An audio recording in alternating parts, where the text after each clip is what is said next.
called the 5-Star Shout Out.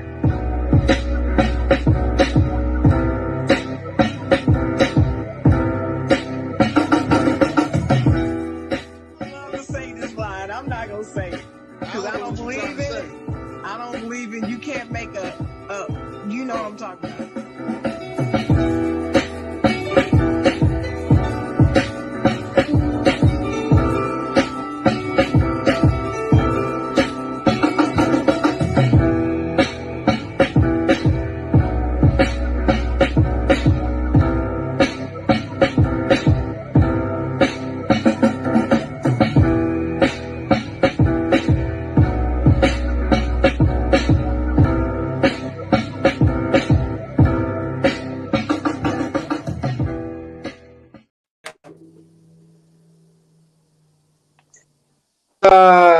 Good morning, good morning, good morning. How's everybody doing out there?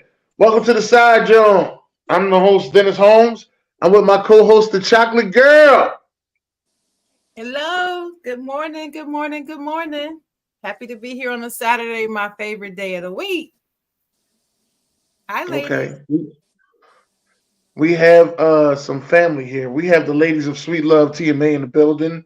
We have Tava, Mercedes, and Elise in the building when she feel like showing her face. How y'all doing, ladies? I'm good. How are you? Hey y'all, long time no see. Yeah. We miss y'all. We miss you too. Do you guys realize that every December since we started, we've had you on the show? No. Yep. First year, really? December, second year, December. This is our third year, December. Yeah, I remember the Friends Miss. Yes. Yeah, that was live. I was thinking about that this morning. I said, why didn't we do this year? That was fun. I was ready to get my liquor out and have Christmas stories. Talk about the gifts we gave last year and stuff. We gotta do that because I got great gifts last year. I'm using mine right now. My ring light. Yes. I'm still using that thing. Yeah, I did. It's nothing like being in a gift giving situation and getting your first choice. That's right, honey. That definitely was epic. My first choice. Yeah. Mm-hmm. Definitely. We're glad y'all. There she goes. Hey, look at that. Look at that. Now just spark up a conversation. Look at that. Well, let's get into what we will be doing for topics today. One of the topics will be job training. Are they training you to fail? What is the situation there? The other one will be working from home. What are the pros and the cons? The last one will be relationship questions. Are you in love or are you just tolerating your mate? And we have a letter to the sergeant. Shout out to the people who send those letters. Yeah. Shout out to the people who send those letters.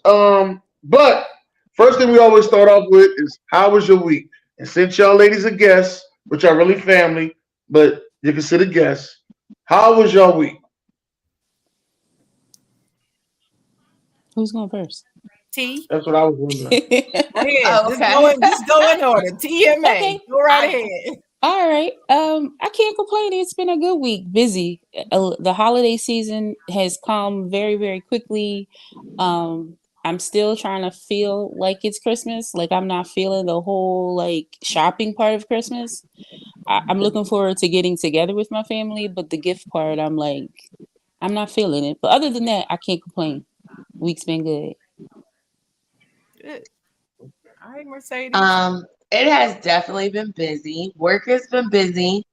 But I'm in the social work, so it's always during the holiday season that there's like an uptick in some things. Work has been busy. I just came back from Texas. I went to Dallas to watch the Dallas Eagles game, so I'm still repairing my heart, but still go Birds. So I'm sorry. But you had a good time. But you had a good time though, right? I had a great time. Yeah, it's a shame. My dad made fun of me last time I went. He was like, "How you having so much of a good time in Dallas?" That's because you're a closet Cowboys fan. That's why. I'm not funny. It's the weather and the indoor like closed dome. Like Mhm. It's just different. Yeah. And we know Philly fans. Mhm. We a little gutter. We a little grimy. They ain't like that out there. They was like trying to hug us. And we was like, ew. Yeah. That's But too it was a southern. good time. Too Yeah. southern. Too southern. Mm-mm. So I guess it's me. So I've had a very, very, very, very busy week. Very busy. I have 5, 6 kids coming in about a few hours for the Ooh. night, and I've been preparing for that. Well, preparing for that for a little while, but really going hard in the paint this week. So it is busy, but it's a good busy because this is the end of the road today. Right. Yeah, Got but it's good. Very productive. Very happy about it. Okay. That's cool. You got the kids coming. How about you, chocolate girl? I've had a great week. Very, very busy. Extremely busy week. I didn't get to see my grandbaby this week, so it kind of threw me kind of off this week because my baby wasn't here. But everything else went great. Sister Sheila traveling, so she wasn't here.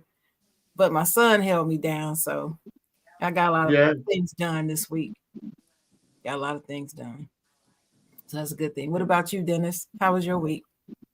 My week was cool. I really don't have too many stressful weeks. It's been pretty cool. I don't let too many things bother me. I kind of like stay in my circle, keep things going. I was a little upset to lose to the Cowboys, but I wasn't really that mad. But I was a little upset because it was the Cowboys. That's why. Yeah. Motherfucking Cowboys. Right. But yeah, other than that, it's been an okay week. This is like this the fourth quarter right here. This the end of the year, so things kind of slide in the right direction.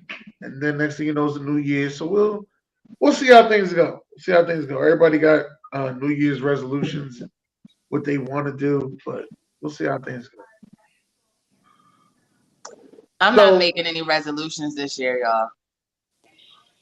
You aren't. No resolutions this year. Yeah, I can I'm see just that. I can see that. I can understand. Mm-hmm. Yeah, I think it's not even. I don't know if I've made a official resolution in a while, but I know what you mean when you say resolution.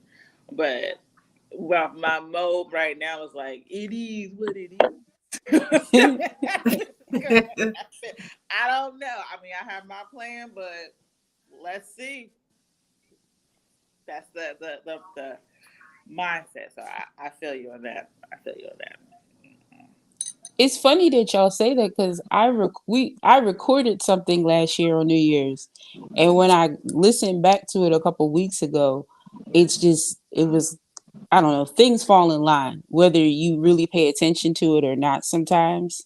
And I guess for me, like, things kind of fell in line. So I wouldn't necessarily call it a resolution either, but I did proclaim some things that kind of fell in line for me.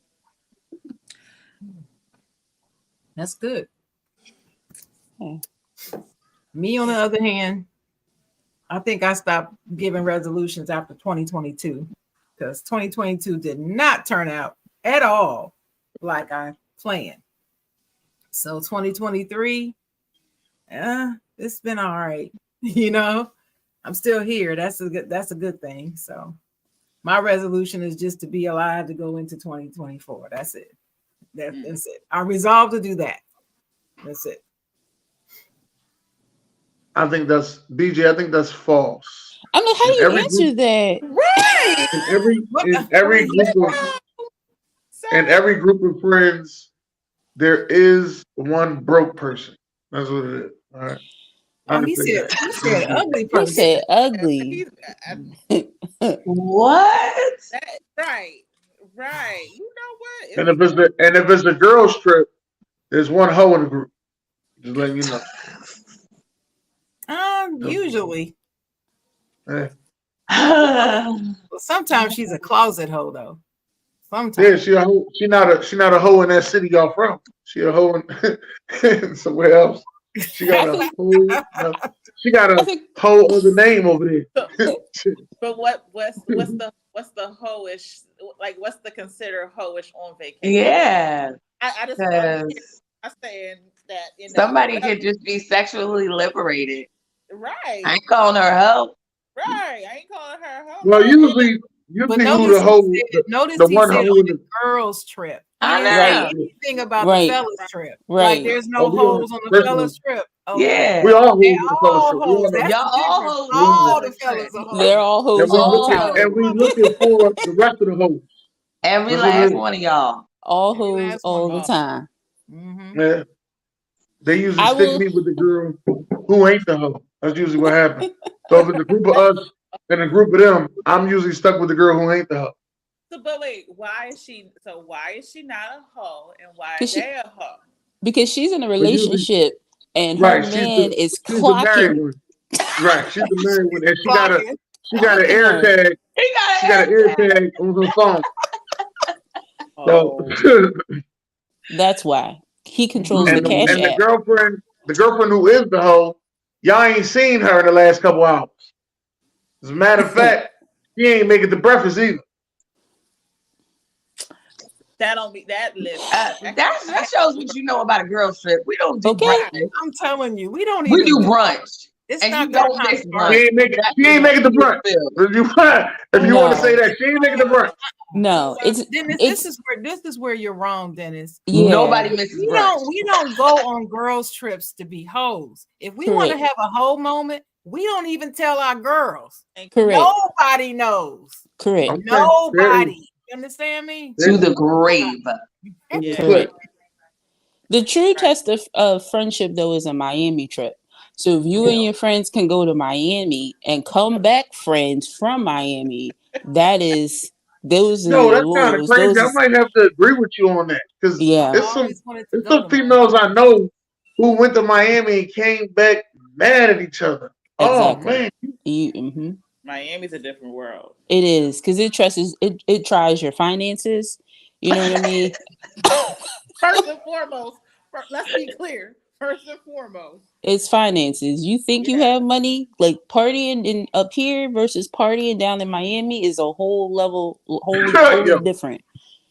right. So it tries your finances. So then you find out which one of your friends really didn't bring enough money. right. It's always one. Like I said, it is always a broke one. I did say that. No, but it's not a broke thing. It's like I overestimated how much it's actually going to be. I see people all the time killing it, and I know Pookie. She just went there, and she never keep a job. So how the heck did she survive? Right. I know Right. I can do this. Right. And So TikTok and all so the you went. is make you believe that you can be on a yacht just like Big Pimp. No, you Nah, can't. Not at all. Not at all. Not in the United happening. States. No. Mm-mm. Yeah, that's me. I do be judging like that. Like, yeah, Yeah. I just seen such and such down there. He ain't got no job or nothing. So I know Same. this. I know this $1,000 will work out. This is all I know. Yeah, This will wrong. work out. What you Yeah. don't know is that they didn't stay on the beach. They have to walk to the beach Yep. every. Yep. What you And don't No, know. what I found out was this is what I found out. I had to start treating this like this was Atlantic City. They're on the beach. They're just not at those big hotels on the beach. They're way at the Exactly. other end. Yeah, oh Exactly. yeah. yeah. They're on the beach though. That's what I had to start finding out. I had to start putting that together. Like, oh, so if you stay in Hollywood, not Miami, it's actually cheaper. Mm-hmm. Oh, Hmm. I wonder why ain't nobody on the beach with you niggas when you take pictures.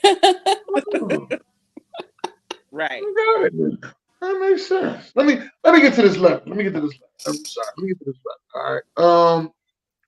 Dear Side Joan, I don't know how to make this a question. My husband grew up in the projects and was poor. That's his words, dropped out of school, etc. I was raised in the suburbs, nice house, college educated. He is consistently trying to make it feel like I think I'm better than him, which I don't. And he feels like women with degrees wear it on their sleeves and always have to mention it. Now he's successful, been on a great job for over 20 years, but consistently has to post everything he does for me on social media. And it feels like I'm unappreciative because I don't post. I feel like he is seeking validation from everybody because there is still something lacking in his life. Like, why does he need everybody to know that he can take care of me and that he's turned out to be successful? That's the end of the letter. Mm. Wow. Now we're gonna ask the guest first. So we're gonna start off like TMA. Tavai, how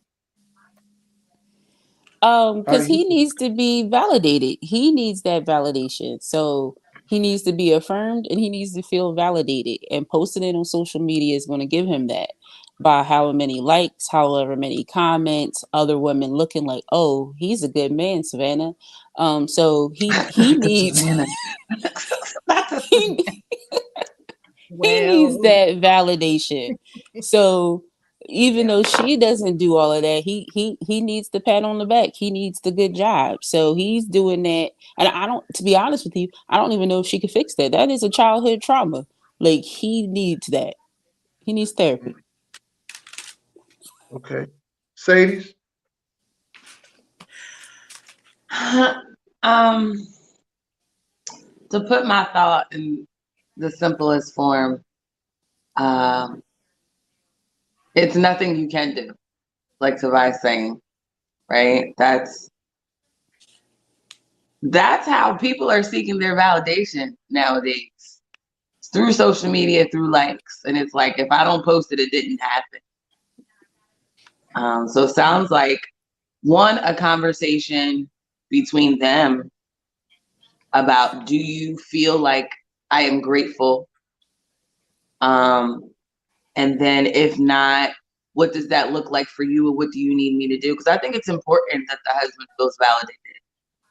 Because when there is no validation from in the house, then we seek validation from outside the house. And right now we're just at social media. Mm-hmm. So, yeah. Okay, Elise. So, and I'm sorry, when you said you were talking, and I was like, once you said my husband, I'm like, so this isn't nothing. This can't be anything new. You know what I'm saying? Like, you a private person, he knows you, or how, whatever. Social media, you don't post, but now he posts because of that.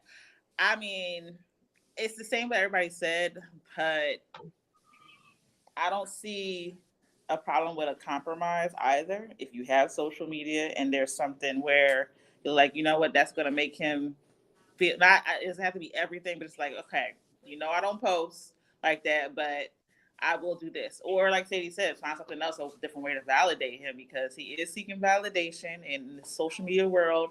This is his mama, I made it kind of declaration, or whoever, like, they don't talk crap about me, like, wasn't be nothing.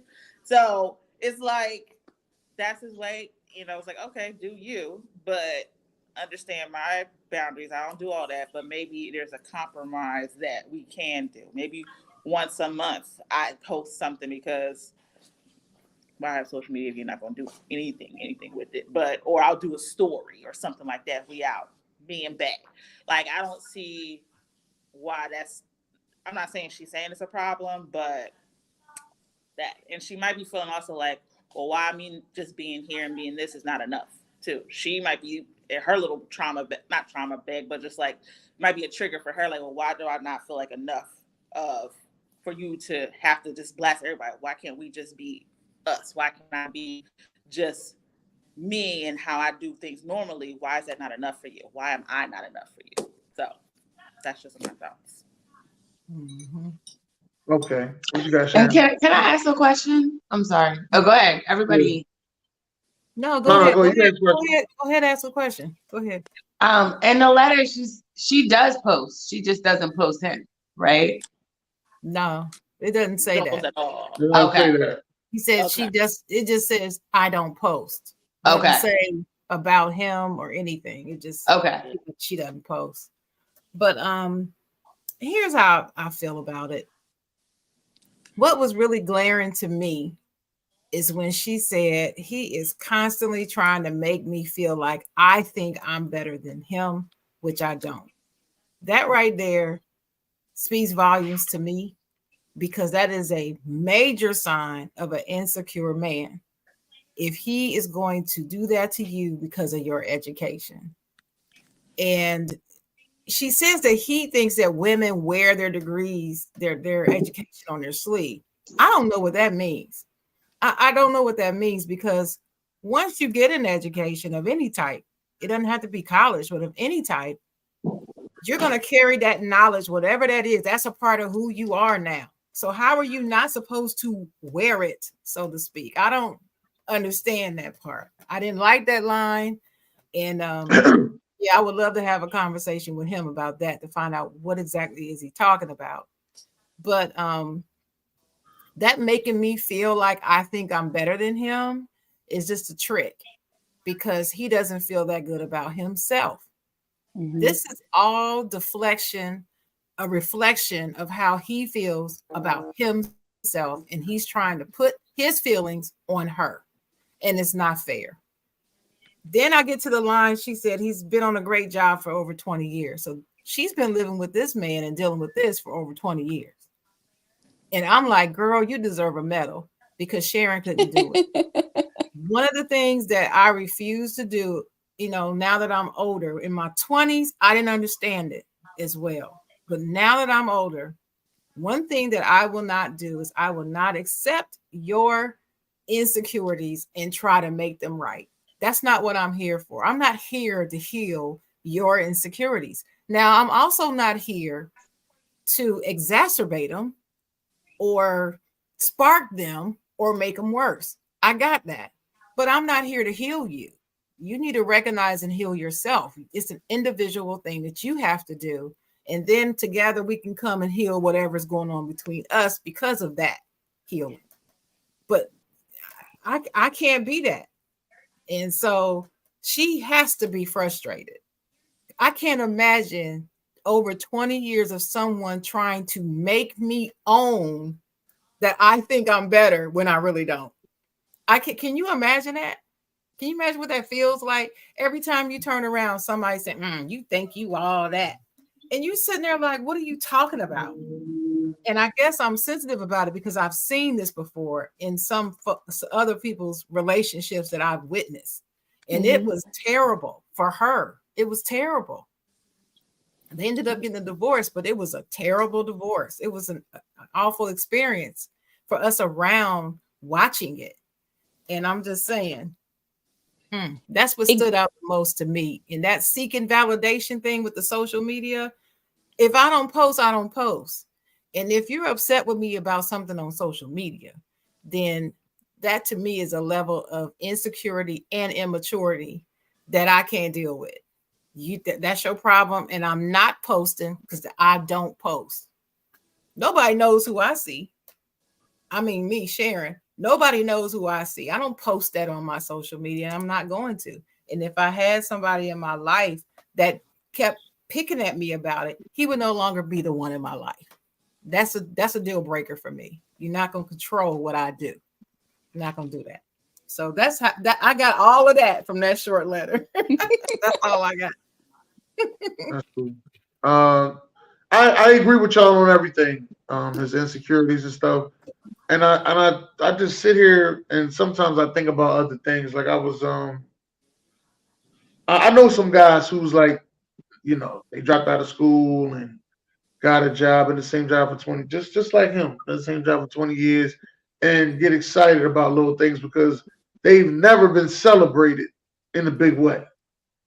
So they don't even know what it's like. Like they ain't graduate school.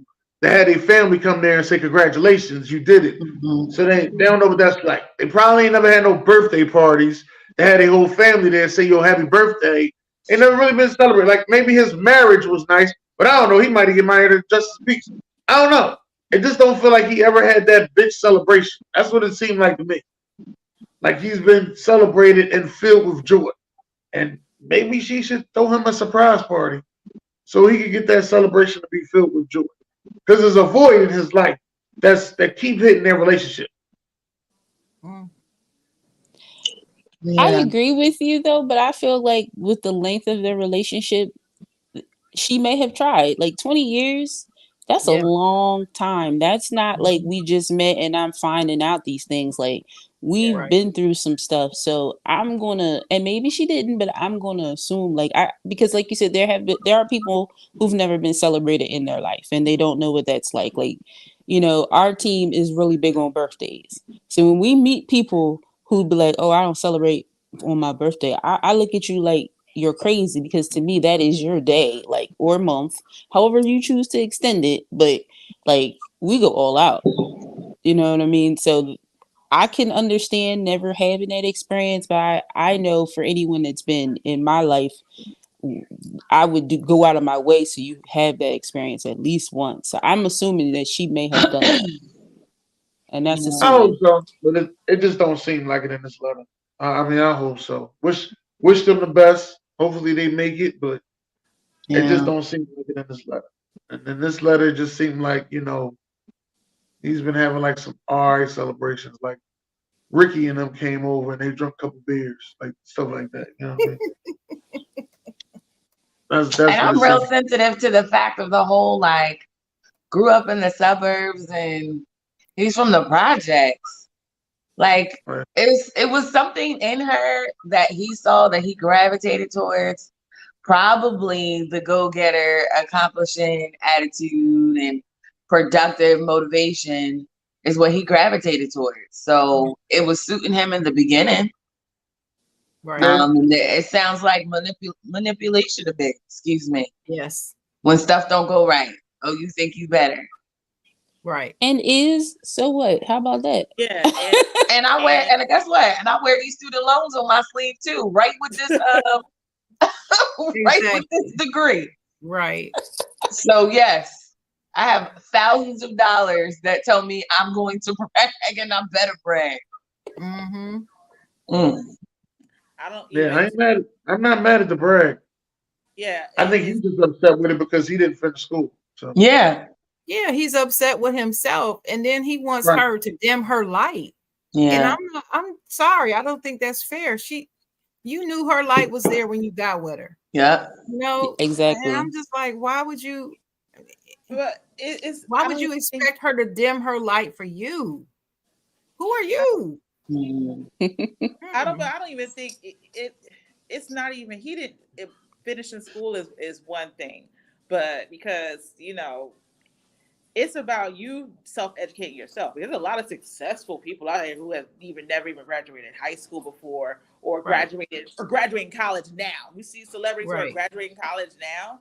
So Right. you can properly educate yourself without having to, go through all those and still keep up, because you do what you want to do. If I wanted to, if it's a thing, which I've actually been in a situation like, I use all those big words. I said intelligent. What do you mean big word? Like, what you talking about? So it's like you can literally do things that I had somebody who super, super, super Southern, and they're like, you know what? I want to be able to keep conversation. They enrolled in Toastmasters. Someone told them about it. They was like, you should, so you can speak better. And they did that. Like, you got to have that betterment in yourself to want to do better, so you can just feel good about yourself, and not just because of anything else. But where there's a will, there's a way. If you want to feel that elevation, then you can do that. There's ways, so many ways out there. So he be all right. He wanted to feel celebrated. Give him a celebration party. Let him, and make sure I don't get none of that. everybody goes. I don't know where you get this lack of celebration from. I don't see that. That's it. You can I don't see see it from this letter. when they start posting bullshit on social media. You see them post that bullshit on social media at work, doing nothing. Like, what the fuck you posting for? Like, people get mad at me because they say this don't sound. They get mad at me because they say you don't post nothing but podcast stuff. So ain't nothing else to talk about. Everything I talk about, I said. If it was something different than sports, I need to talk about on Saturday. Ain't nothing else to talk about. I don't need to post nothing that goes on at the job. Fuck this job. You know about this job?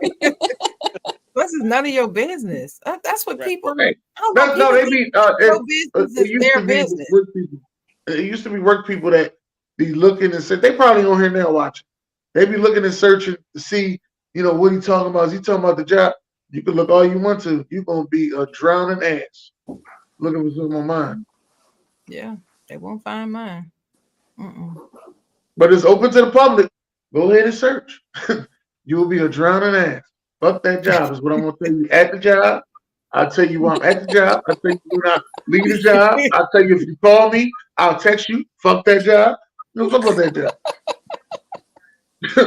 Let you know now. You could have just hired me on the job. Hey, Mr. Holmes, we like you. We like to get that. That's cool. Fuck that job. Fuck that job. Just who I am. Well, at least Like you're it. consistent. You're consistent, Dennis. I'm definitely consistent. Since we talk about jobs, let's talk about these jobs. Are they training you to fail? Is what I'm asking. Because y'all know me, I've been on a lot of jobs. And I've been fired a lot of times. Just get that out the way, all right? And I done quit a couple jobs. Let's get that part out the way. But I felt as though at certain jobs, the way they train me, and then you get there and you get into the job rhythm, nobody does the training stuff that they trained you. They do shit their own other way and get it done very productive. And I'm trying to figure out, then what was all that training for? So that they can fire you later. So if they tell you like, hey, this is the handbook, this is what you're supposed to do, and when you get on and you do it the way that everybody else do it, which is completely different, they can at least say and reference and say, well, in the beginning, we showed you, we told you, we gave you this handbook that you're supposed to read. That way, that gives them their way to fire you, honestly, because they always pair you with the person who's been there 15 years, who hasn't done Who they it, don't really want there. who don't even want to be there no more, but who hasn't done it by the book in like 13, 14 years. Yeah. Mm-hmm. So, and that's why you fail. Exactly. Because that person has trained you, probably went for that position and was denied. So there's the setup from the door. Yeah. There's the setup from the door. I have seen it multiple times where the people who are training are the people who wanted the position. And instead of moving them up in-house, they bring somebody outside in. And now look at your setup. Gotcha. Now look at the setup. You got to learn from the people you're supervising. That is the wildest thing in the world.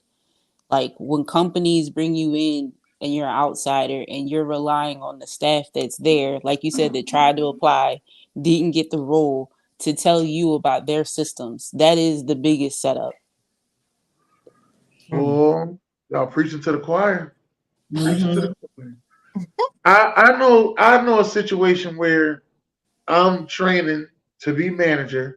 The guy who's training me has a white cup that he drinks out of. I know it's liquor in his cup because I'm an alcoholic. So I know it's liquor in his cup. I know. Shut up.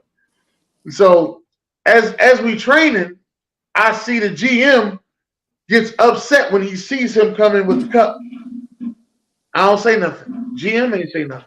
So now I'm a couple weeks in now, past training, got everything I needed. The GM pulls me in the office and lets me know that he wants me to write up the guy with the white cup for coming to work with liquor in his cup. So I told the GM, I said, you talking about the same guy that's been coming to work with liquor in his cup since you've been here? Right. Yeah, I want you to write him. So you want me to write him up, but you ain't write him up. You ain't say nothing to him about it. In all this time. All this time. You've been cool with him with this white cup all this time. But you want me to write him up. He said, yeah, we're tired of it. We're going a new direction. And we want to get rid of him coming in drunk. Yeah, you write him up. I'm not writing him up. I'm not doing it. I'm all right. Yeah. I'm not doing it. For a behavior y'all have been allowing. And this is the same guy you let train me. Do the dirty work. They want you to do the dirty work. You're the GM. If you don't like it, you do it. Mm-hmm. No, that's the last thing that they want to do. Like, I've been in that position before where they've had an employee they wanted to get rid of. Horrible customer service. She's a receptionist, right? Horrible customer service. But nobody ever followed through. Nobody did the steps. So it was like, oh, well, you come in and you clock her latenesses or you clock her attendance. And like you want me to start doing the paper trail? Like somebody should have been doing the paper trail. Like, absolutely not. Nope. Yeah. Nope. Nope. Yeah. That's No. wild. See, my story with that is different. There was when I got my first, well, I shouldn't say first, the last supervisor job I got, they gave me a team that had some people on it that were like the misfits, the ones that they did not want to keep, right? And I was new, so of course they're gonna put it with the new person because the experienced ones didn't want to have that on the team. Fine. So I could tell that she was kind of on her way out. But instead of documenting her out, I improved her. So she became a stellar employee under me. And that's how I got my next promotion. So I flipped it. I didn't do their dirty work. No, I did my job and I helped her improve. And all I had to do was talk to her. I found out that she was going through personal issues at home and it was affecting her job. That's it. And all she needed was somebody to listen to her and give her some ideas because she felt like she didn't know what to do, like she had no options. Yeah. But then I was able to help her see her way through. She was able to solve some of those issues. And the next thing you know, she's a stellar employee. So that's been my experience. They don't expect that.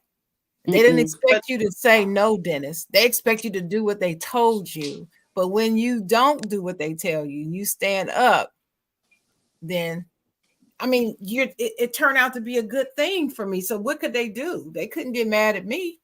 She became a productive employee. You know what I mean? Honestly, Sharon, I like the misfit groups. To be honest with you. Hey, it shows. I can take a team. Mm-hmm. Right, I could take a team full of misfits. Just don't give me a team full of misfits and say, "Hey, I need you to fire all of them." No. Let me take them in, and if I feel so they got to go, then they got to go. I had 6 people reporting to me. I only had 2 good ones. The other 4, I had to write up the other 3, and the other girl, I had to work my ass off to get her to improve. See what I mean? But that's okay. I survived the test and got my next promotion. So yeah, that was cool. I think that's I'm like this. Ping, ping, ping, ping. You know, Wonder Woman. Yeah, that's me. I think that's the part of like what you're saying about the not training, because they didn't train you on that for leadership when you became a leader of that group. They didn't say, hey, the people piece of it, Nope. Gain that understanding, make sure that you are they do sensitivity training, they do, discrimination training, and they do all this other stuff. But when you become a leader and you're like, hey, this is how you lead and this is how you make sure you're doing this and that whole basis, they don't do that, because that similar thing happened when I first became a supervisor. They put me on the late shift, which that's where all of the Island of Misfit toys go. And right. I literally was like, okay. And they're like, yeah, usually people don't survive this shift and they don't whatever. So they get the lower shift, they get the lowest performers that, and I had to do the same thing. Sharon, I was like, I'm not firing a bunch of people.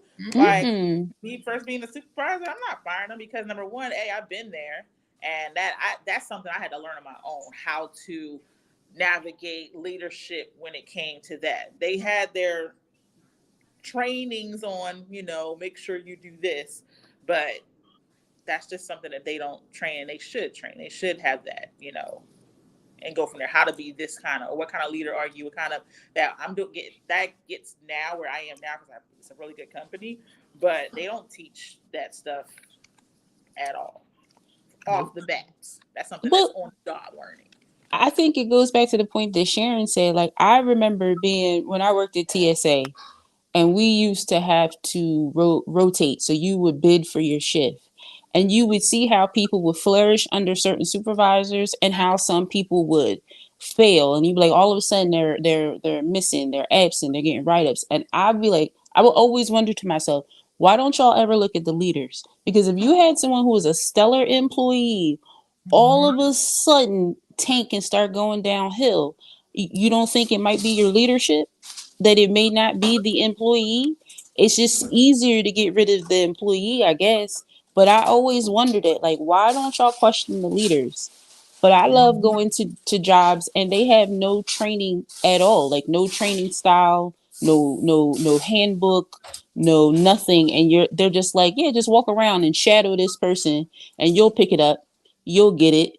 But like, get what? That y'all are incompetent? And now I'm seeing it at a different level. What am I supposed to be picking up? Because this isn't it.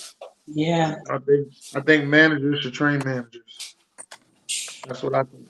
But can you imagine training the person that's replacing you? They're not really well, and not all jobs. They're not replacing you. Honestly, they're taking a shift. So you got a shift, they got a shift. You know what I mean? So not really is a replacement in all jobs. Let me say that. I know. I don't know. I've had experiences where I feel like it was definitely a setup. Like, you put me on here because, again, you want me to be the hammer that nobody else has been able to be. You want me to sacrifice, and because I feel like that's the other thing, especially when it's your first time in leadership, they try to upsell you. Like, take ownership, take pride. Like, oh, work more than 8 hours because that's what leaders do for this salary pay. A true leader works an hour before shift and an hour after.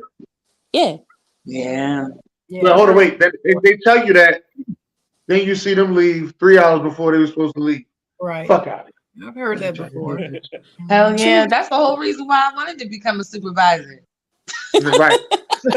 That's the reason. So I can leave before I was supposed to leave. Come in late and leave early. Right. They're never here. Hey. Okay. Yeah.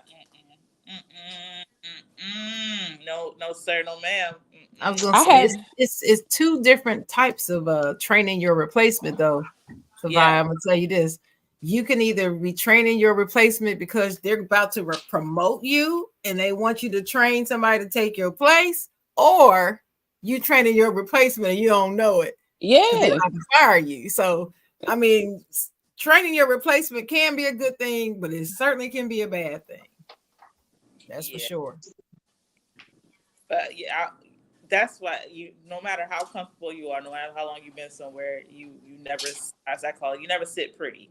So I'm always like, all right, as much as I love my company, I'm like, oh, all right, okay, I'm still. I'm still like, okay, I'm seeing, because economy's changing too. So, y'all got to do what you got to do. But I'm like, I'm never going to think, oh, I'm good. No.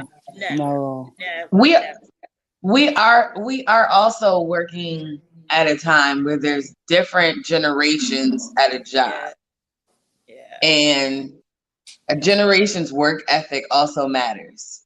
Yes. So depending upon how old you are, you look at work differently. Like my mom's generation, who is still working, is like, if you get sick, you still go to work. Right. You know what I mean? They roll over 2 weeks vacation, 80 hours of sick. Like they just get it paid out. Over. They get sick. They get it paid out. Yeah, they do. Yeah, I'm like, it's there for me to use it. Yeah. So that generation, you can look at my generation as being slackers because I'm on vacation once a month. And then you have the generation that's younger than me, that their whole language and how they handle work is different too. And I'm like, y'all don't work. Y'all don't know nothing about work. This job don't suit my needs. I'm like, so what you gonna do about your bills? I'll figure it out. Fuck them bills. Exactly. But I'll at least stay until I can find something else. If I'm not happy. They will just let shit fly until something lands. Yeah, so we are in an era where there's different generations and how we see work, how we manage people is different. My mom is a supervisor. I know she is a piece of work. She's, you know what I mean? So our management style is like, I say what I said, get it done. And if you're stupid if you don't understand. Where you might have someone in my generation who's a little bit more caring, a little bit more nurturing, and then a younger generation who's like, are you practicing self-care at work? Did you go take a walk? You look stressed. Yeah. I can feel your anxiety building up. You know, it's different generations at work. How we see stuff is totally different. That's true. That is true. Ooh. You can't have all those nice things. That's what we say to the young people. The young people go to work, they expect everything to be perfect. And we like, you can't have all them nice things. What's wrong with you? It's a job. You don't get all those nice things. It's work. Go to work. Right. Honestly, too, I'm kind of dealing with right now, which is because it's slower. It's holiday time and it's slower.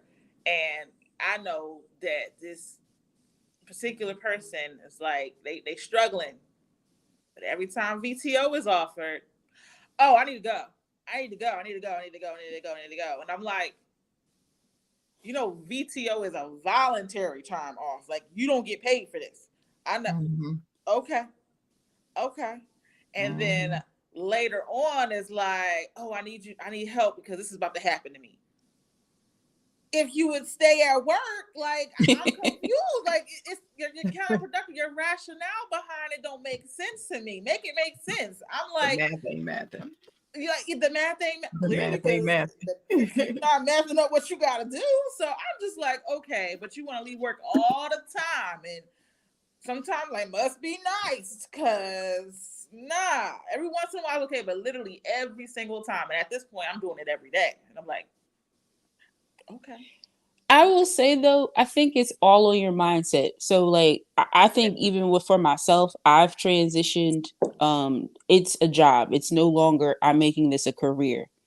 So it's like I don't necessarily see myself 5 years with a place all the time. I'm not even sometimes I shock myself when I get to 6 months to a year. I'm like, damn, I ain't looked for something else already. So for me, it's like it's hard now because I feel like before, you know what I mean? Before we were like, oh, it's a career. I'm going to stay in this field. I'm going to get more education. I'm going to move up the ladder. And now it's like, I just want a job. I want to do my 40 hours a week. I want to clock out. I don't want to think about it until I got to clock back in. And then I feel like that is the biggest shift when it comes to employment now. It's like my whole life isn't this Work-life place. balance. Like now it's like, no, I really do exist outside of here, so I think that is a big shift that happened with the pandemic. You really had to decide what was important in your life, this job or my life. My life is I think I'm gonna jump on that real quick because I feel I'm not saying like with my job, I've been almost 7 years in April, but it's more of I'm just gonna stay here because it's gonna allow me to do what I want to do. I'm so worried about these people and this hybrid schedule, stuff like that. Now, I can fully work from home, so that means I'm going to take my laptop and go where I need to go to. So that's the mindset. It's not even about I'm trying to move up. They asked us that a couple months ago. I was like, no. Like, would you go back into the office if X, Y, Z? And I'm like, I'm more about right now my peace of mind and my comfortability and what's going to work for me and my lifestyle moving forward. And my lifestyle isn't what I thought it was before pandemic, to be perfectly honest. It's a little bit different right now. So when I'm thinking about those things, it's like, and don't get me wrong, I if we can make it work and I can work from home and still get that raise, but thinking about all the factors that come into there when I was doing this, how stressed I was driving into work or doing this and staying late and having to worry about this. And heck, now if somebody is stuck on a something and I'm just logged in, I'm like, I'm fixing my little martini or whatever, my glass of my wine while I'm waiting versus waiting in a building for someone to do that. I'm like, all right, you good? And like, it's just a lot more when you're doing that. So I'm all about what's going to make me happy, what's going to service me too, as well as my check, but what's going to service me too, as far as that work-life balance you're talking about. This is it's a whole different level. I need to make sure I'm happy and not as stressed, because it's always going to be a little bit stressed when you're working, regardless, but not to the stress of the point of I'm like dreading everything. Yeah. Work-life balance. You do need it. I do feel refreshed once I come back from vacation and go back to work. I feel like it's real refreshed. It's like I restart. I hit a restart button or something. But if I'm there longer than 6 months and I ain't been on no vacation, something ain't right. Something ain't right. Honey, And when I'm I looking get to get on there. hired and in the interview, I'm like, so these dates are already booked. Is that going to be okay? Oh my God. Oh no, I tell them right from the The beginning. They trip's be mad already as paid hell. for. Right, this trip's already paid for this date, this date, and this date. Like, yeah, like, you gotta go all them dates. Yeah. I just want to know, is it a situation? No, we can work around it. You got it, because I'll be gone. We'll do something. Figure it out. I'll let you know in advance. That is the best time to get them though in the interview. Now, once you get the job and you 3 weeks in and you trying to plan something a month out, they'll say some shit like, you can't vacation around that time. That's like our peak time. Oh yeah. Fuck out. I had that Or happen seniority. to me. They'll give you the seniority. Yeah. Yeah. I had that happen to me when I was working in health insurance, and I don't know, insurance in general is a long training. So they were like, well, I was like, no, I told y'all during the interview, and they were like, well, this is our peak time, open enrollment. I said, all right, well, I'm not gonna be here. So you do what you must, but like I'm out. Oh yeah. Yeah. Let's move on to the next subject. Let's get to these work from home jobs. WFH is what they call it. Work from home jobs. Y'all are professionals in the work from home field. Me, I'm still trying to get there. I love to clock in and sit like this, talk to some people, get cussed out on the phone. I love it. Cuss me out over a cup of fucking Yingling. I don't know what I'm But that's not what really happens. And I feel like tell me media, what happened. because I feel like social media lies, and people or let me say this. Let me backtrack. I don't have that type of work from home job where I can clock in, take a nap, and not worry that somebody's not looking for me. That's not the type of work from home. I ain't talking about taking a nap. Drinking some Yeah. Yingling? I even that, because I can't, it's a recorded line. This call will be recorded. So I can't be slurred on that, Jawn. So I can't be two sheets to the wind. So, I feel like that is a rare, really, really rare occasion where you popping bottles on the clock. That is very, very, very, very rare. First of all, Like they be capping. There's a cup of Yingling. Well, I know the rules. it gets, I know somebody watching me. Look, it gets put into a Stanley cup, a teacup. I know what I know the vibes. But yeah. But my mind has to be sharp. It's fast paced at my job, and I'm constantly being asked questions, and I gotta have the right answer at a moment's notice. I can't drink no liquor, no beer, nothing. I can't drink that and be sharp like that. I'm lightweight. I can't do that. Oh, okay. All right. Okay. I'm glad y'all said that last part. Okay. All right. I'm lightweight. Yeah, lightweight. Yeah. That last part. I don't drink liquor on a regular, so when I do, it does have an effect. So no, I can't be like Tobias said. I can see me up there slurring on the phone, telling this insured they have coverage on something and they don't. Listen, I can see that. No. And let me tell you something. They do record it and they pull the call and they be like, you said that. And oh yeah, like, yeah. Now if I had a regular you calling in and I'm just helping you with something, maybe, because I gotta catch myself from cussing people out sometimes. It'd be like, wait a minute, whoa. Walk away. Yeah. I gotta walk away. Take a minute. That phone will disconnect so fast. I tell my supervisor I'm walking away from the phone for a few minutes, so don't be, because they clock you. They clock you how much time you available, and no. That's the part that people don't tell you. Like, you were chained to these desks. That damn Teams, if that thing go yellow, they checking for you to see where you were at, what you were doing, how long you were gone. Mm-hmm. Listen, Yeah, they don't clock me that bad, but I get what you're saying. It's not they don't. They really don't. But they can. I get what you're saying, though. They want to. That's the thing. I don't think everybody's whatever.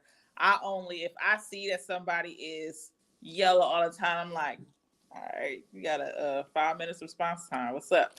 But it has to be habitual. Like they have to be completely doing it all the time for me to be like, hey, yo, what you doing? But no, I will say this. I think it really just depends because I don't, but I have, and I'll go straight.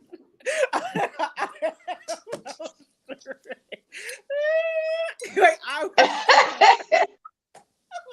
straight.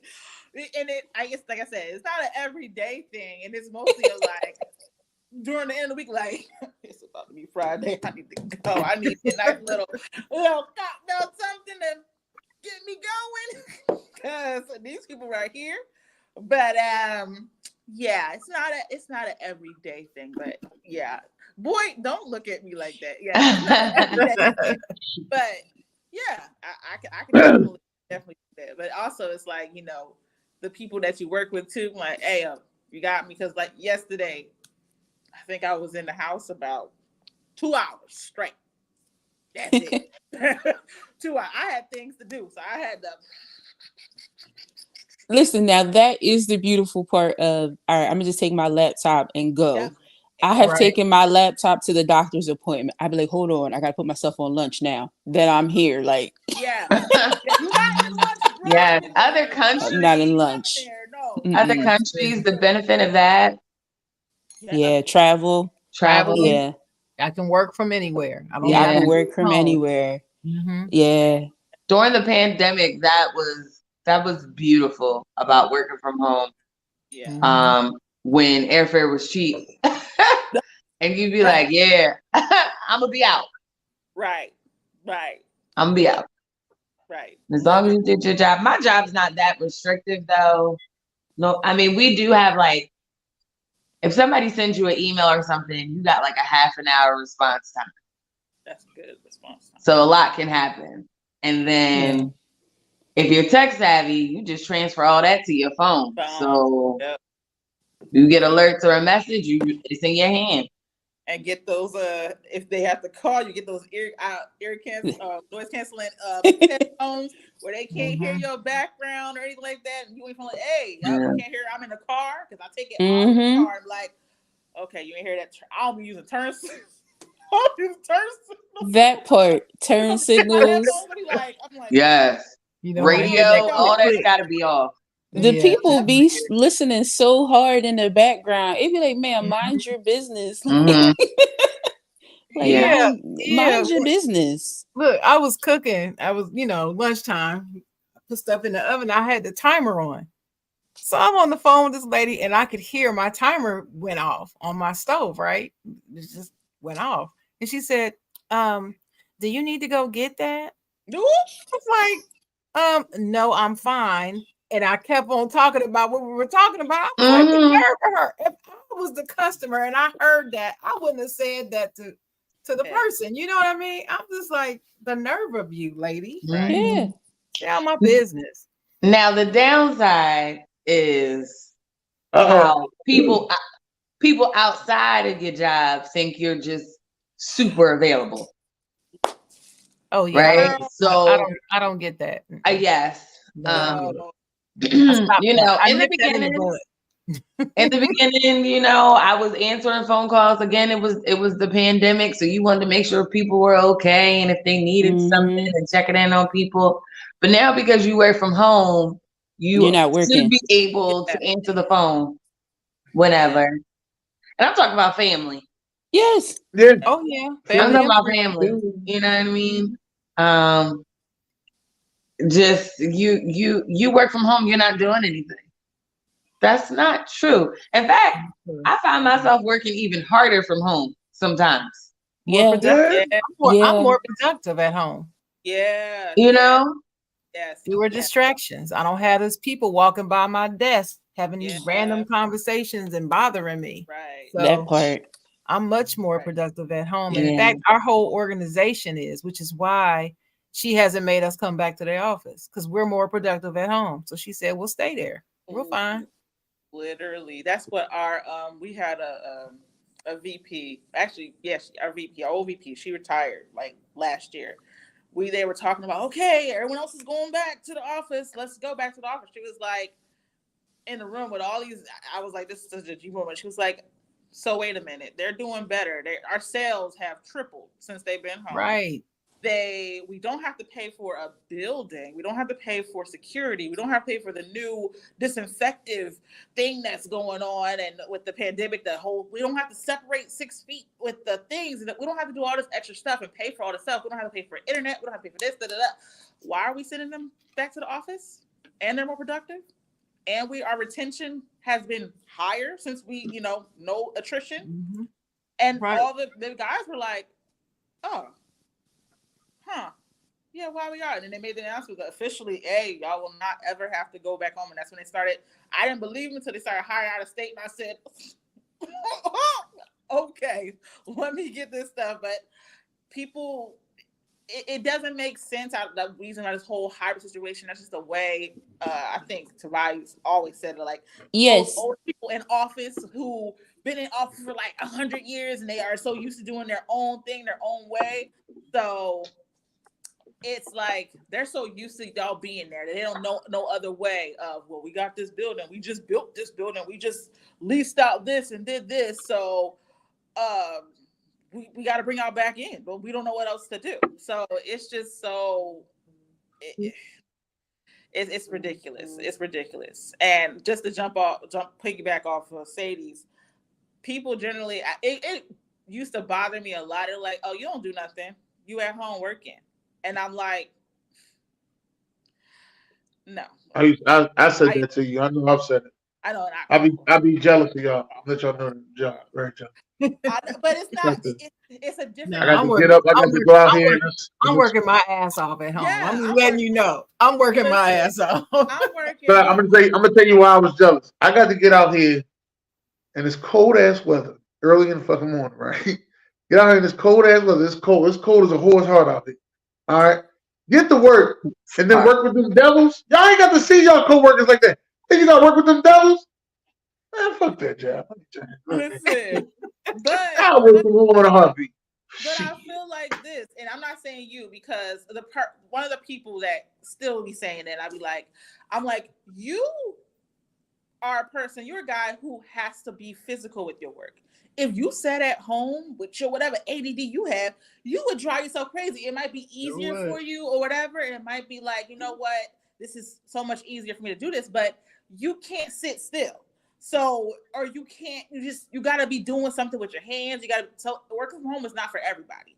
So y'all think y'all, and then y'all go cuckoo bananas because that social interaction that you normally have and that drives you. And that's like, you can't do it. Like, and not bashing anybody. It's just like, it takes a person who is able to be independently working. Number one, it don't need somebody down there behind. Like some people that I've had, I'm like, oh, you can't work from home because you need that extra supervision. You need that extra push, or you need that even social interaction. Some people really don't understand that, oh, nobody's here and they're home alone doing this stuff 8 hours a day, 9 hours a day, or whatever. So you really got to think about all that stuff. Like I said, like social media does it's cool. Me, I love it. I will not be going back to an office, but it had to be figured out because when the pandemic hit it, we were forced to do it.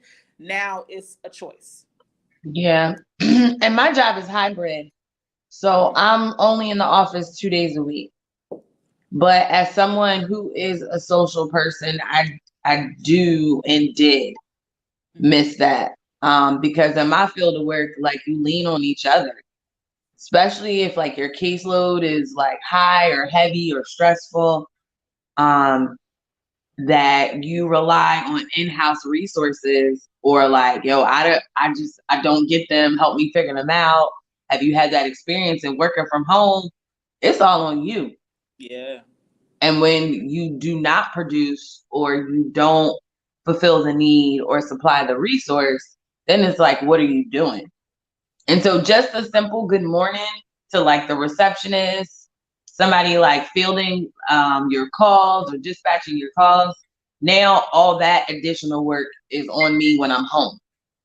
Yeah. You know, on top of cooking dinner, on top of doing laundry, on top of walking the dog. My dog is used to me working from home. You know what I mean? I have been in a call and she has gone off barking because she needs to go to the bathroom. And because I'm here, to her, I'm accessible. We're not even getting in the key.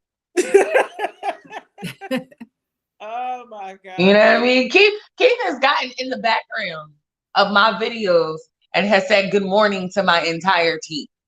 Wow. Husband shit. Like, so it's good and bad, but I definitely don't want to go back 5 days. I'll tell you that. All right.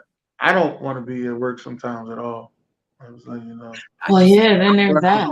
I don't have any cons from working at home. I have zero. Yeah. I love it. I have zero. And I'm a social person too. I like social interaction, but we'll do a Teams with the mandatory camera on, and that's enough for me. That's enough. Yeah. I'm good. I think I was fortunate enough to, my job started off in the office and then we got forced home with a pandemic. So I made a lot of friends. So when I want that social, I'm like, hey, I will literally be like, all right, we're going to Elisa's house. She going to cook, whoever going to cook, and we're going to work all day from there. Or let's go to a co-working spot if I feel like antsy and I need to get out the house or whatever. Or we're going to King out of house. She gonna cook. Somebody's gonna cook. We're gonna do whatever. What? How y'all interacting with these coworkers, y'all? I'm just asking. I don't. What you mean? What you mean? How do y'all interact with your coworkers if y'all virtual? Teams and a side text message chat, because we know that they can see Teams and yeah. Text message. It's really text message, because that person you used to go to and like knock on their door or go in their cubicle and talk about somebody else. Now you got to text and be like, you see her face? Look at so-and-so. She's sleeping. Right. I am good for putting whatchamacallit on my calendar just so I can talk to, like, yo, about that meeting. We'll have a whole group chat. The meeting after the meeting. Yeah. The meeting after the meeting. It's now through text message. Listen, exactly. That's how you communicate virtually. You still, and it don't feel no different than how we talking now. It literally is having this conversation. Wow, we ain't got our camera on, but they will be. I'm gonna keep real with y'all. They be talking about my ass because I ain't having no conversation by side time. You don't know. They be talking about my ass. You work with me, you would. No, I wouldn't. Yes, you would. Yes, you would. Yes, you would. Yes, you would. I don't even go to a lot of work social outings. I really don't. They be talking about me too at the job.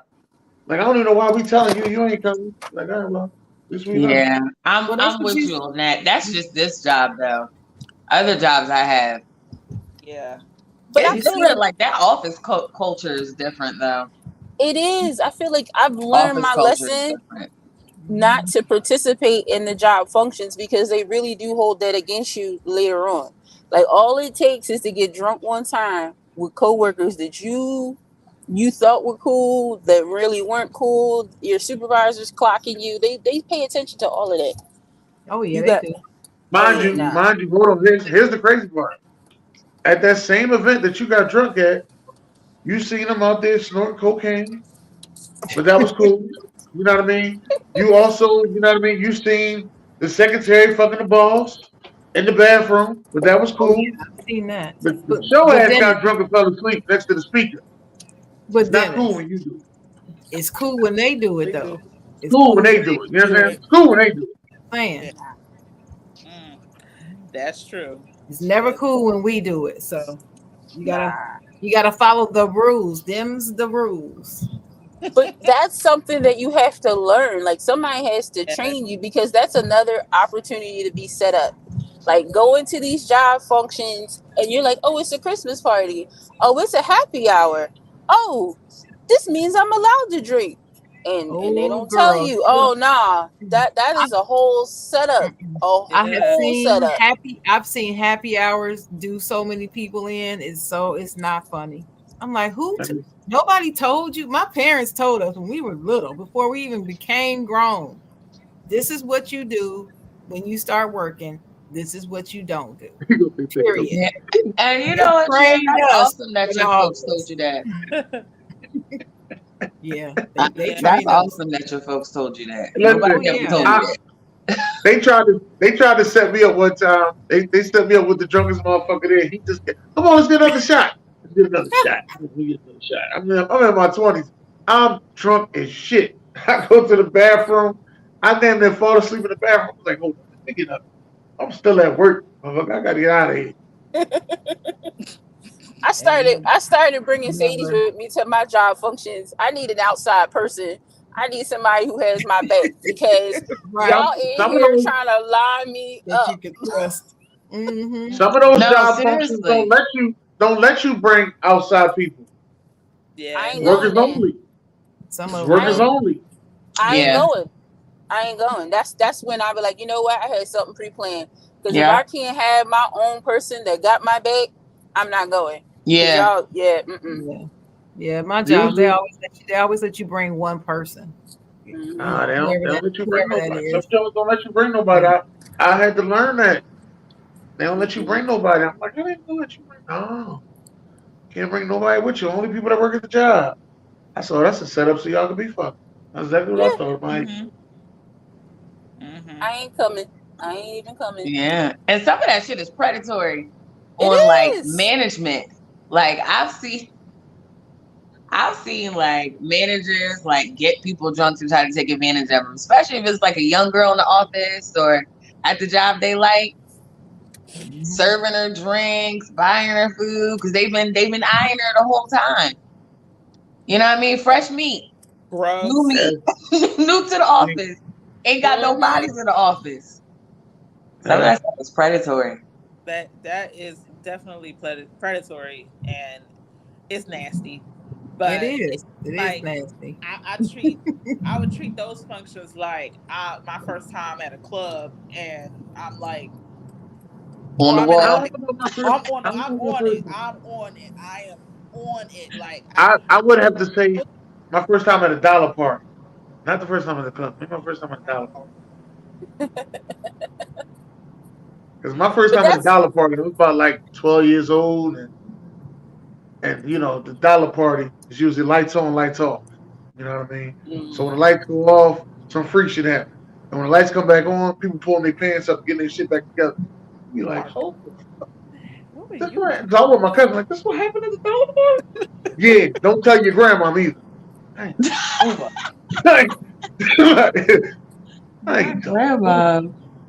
Yeah, but Right. that's don't when tell you your find grandma. out about the work wives and work husbands because they really show out at Oh, these those are functions. Oh. oh That's no. First of all, that's when that's when that you be like, wait a minute, y'all taking that a little bit too far. Y'all really not married. Like, I you know you what? ever see you ever I do have you ever seen see them it. on the dance floor? You ever see them on the dance Yeah. floor? Or They, blocking. oh They my blocking god, other people. child. Blocking other people. I'm Work I'm wives, work husbands blocking other people. I'm Right. in there like yeah. get a room. I've never done that. And like that's crazy. Mm-mm. Like you don't. People do anything. I don't like. I've had her It just husband. doesn't make sense. I don't do Think. all that. You don't do all that. I don't I've do all never done that. it either with a work husband, and I've had work Yeah, husbands. Oh no. It's yeah. I've your had work. y'all, Uh-uh. y'all ain't y'all had co-workers. Y'all ain't have work husbands. We talking Nah. Well, about I mean, they Bef- weren't. real. they My weren't. work Yeah. husband was gay, so he wasn't. Yeah, you had a co-worker. That's what you had. Like I said, you had a real, Oh, not your real, definition of a work husband. no. Real, Everybody's real work definition is husbands. different. Real work Yeah. husbands text you in the morning. Good morning, my queen. Shit like Oh that. no, You know, Oh that nah. got that your that's a got your relationship. coffee. That or nowadays I think they say grand rising, my queen. Yeah. Oh my Yeah. God. No, that's not a work Grand husband. That's a rising. relationship. That's Yeah. something different. No, but They got but your I will coffee. They got your say, coffee for you early in the morning. They know But it everything you goes both like. ways, right? but there's nothing wrong with the coffee. See, I yes, that is respected. That's expected. Yes, you have the coffee, Lunch but it Yeah, too. don't. get the coffee, get the lunch sometime. Lunch And too. lunch too, coffee and lunch. Yes, Yeah, lunch. yes, And yeah. you know, it's I a little know. I different know in the some girls office. I've been with that I didn't even have a work wife at the time. I just had co-workers, and they like one of them made me some. I think it was like a corned beef special on rye bread. Go on rye bread. Corned beef specials on rye bread. The girl I was with do not eat rye bread, right? I had a corned beef special in the refrigerator. I go back for it in the refrigerator because I told her my coworker made it. She ate the whole fucking corned beef special because somebody else made it for me, and she don't eat rye bread. Fuck out of it. You can't have nothing nice. I can't. I cannot.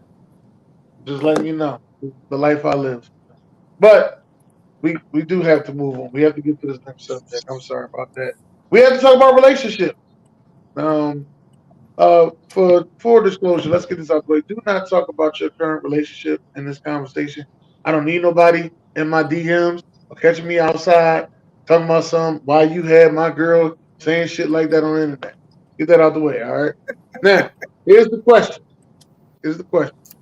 All right. Now, past relationships. Let's get that out the way. Were you in love or did you tolerate your mate? That's the question.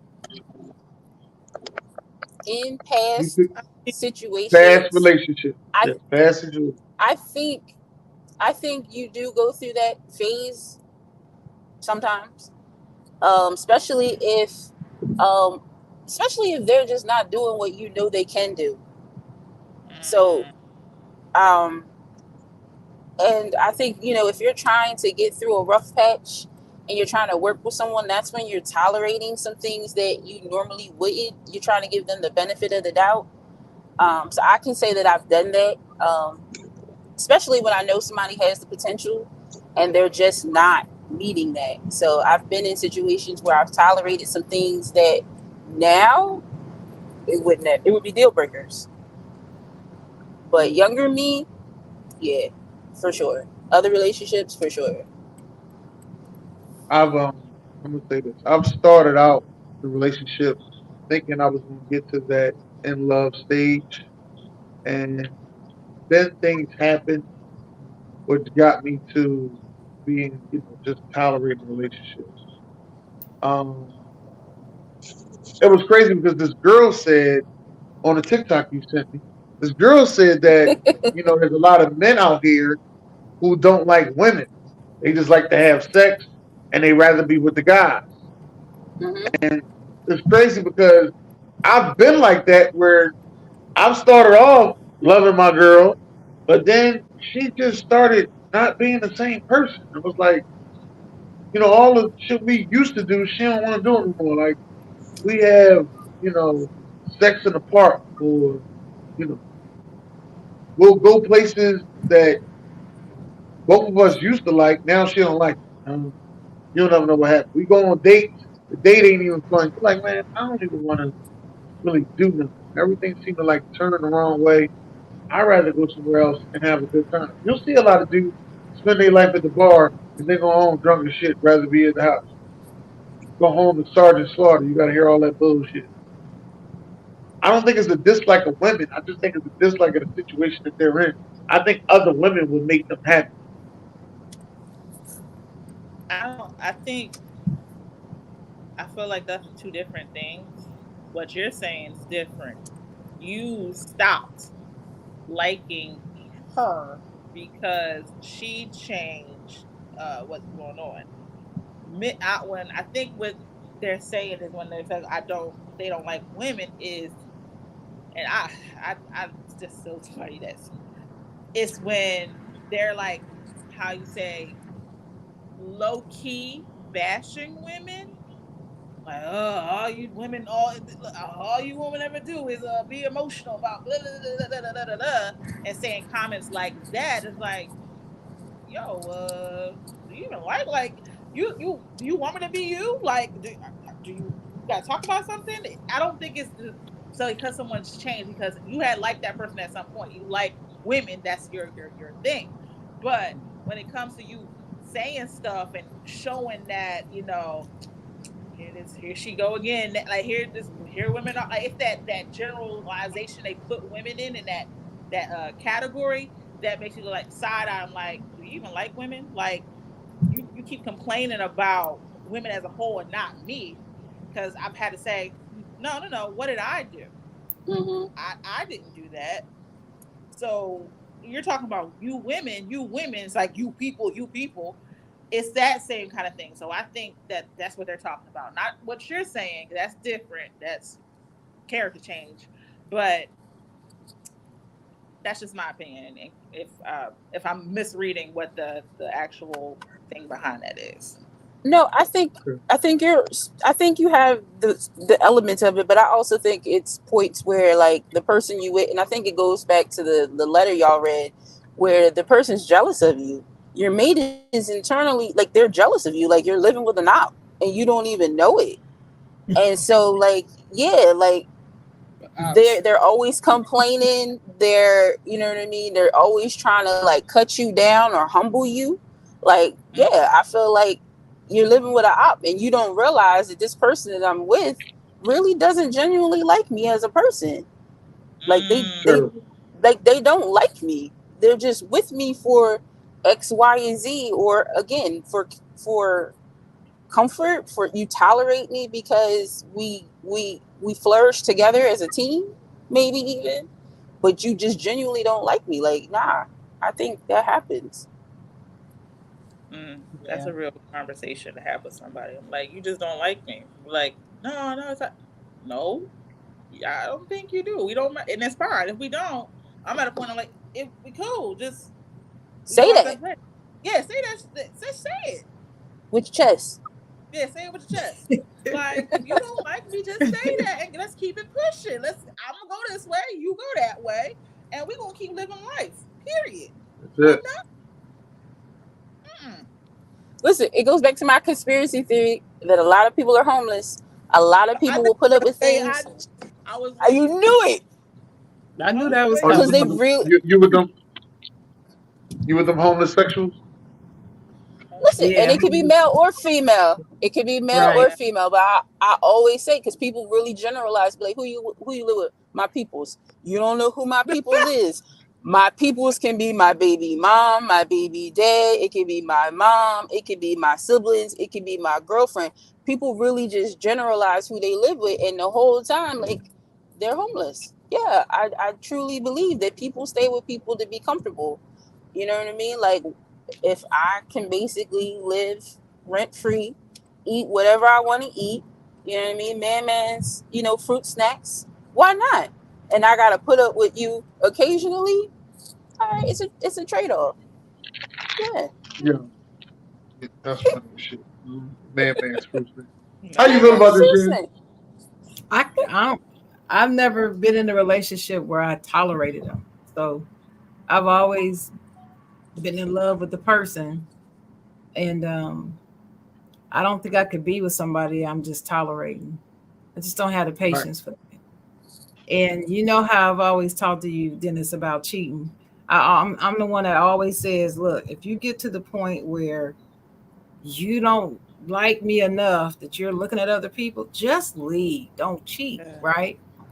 And I believe in that myself. So if Mm-hmm. I'm to the point where I feel like I'm starting to just tolerate, we're gonna break up because I can't. I don't believe in faking the funk. I'm not a faking the funk type of person. Even if I'm homeless to buy, I'll find some place to go. I am not going to tolerate this man just so I can have a place to stay. But people do that. I know people who have done it. So you're right.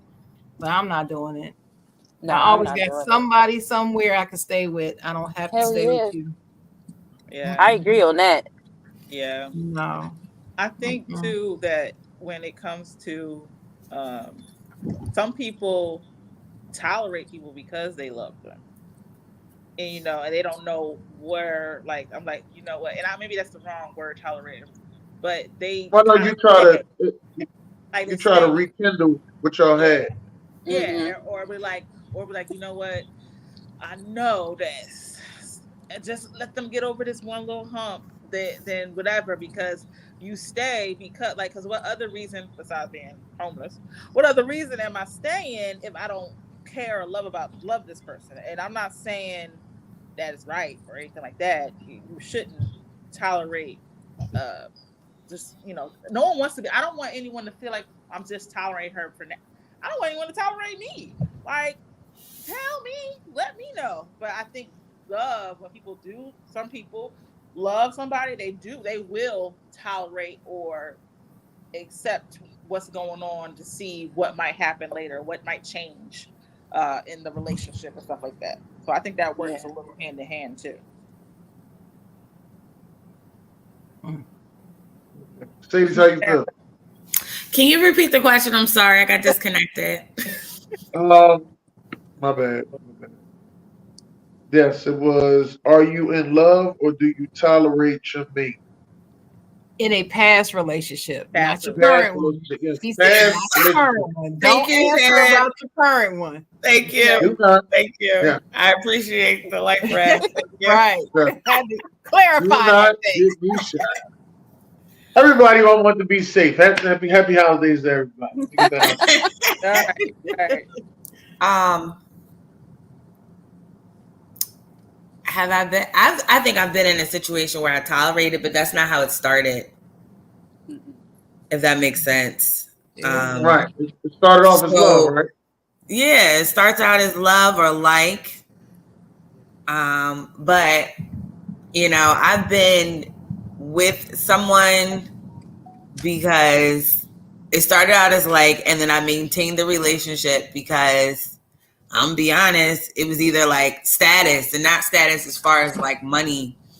It was like we had all of the same friends. And so I was fearful of that disconnect of losing friendships because people knew us together. If that makes sense. Yeah. Mm-hmm. I understand. And then you move differently when you're in a couple. Yeah. You definitely do. You know what I mean? Especially when you have other couple friends. Mm-hmm. And I can see it now, the older you get, people our age group are like very much into like families. Right. We like, I have actually it's surprising. My girlfriends are like half and half, right? So half of us are moms, half of us aren't. But all right, now that our age group is like, even if you're not a parent, you still have a significant other. It's weight. So yeah, I've definitely tolerated someone for that until that got old, and then I was like, deuces. Yeah. But it didn't But start off. that is a little difficult because I'm not one to be friends all the time. Let me make sure I put that out there all the time. Somebody gonna say you're lying all the time with past girlfriends and friends.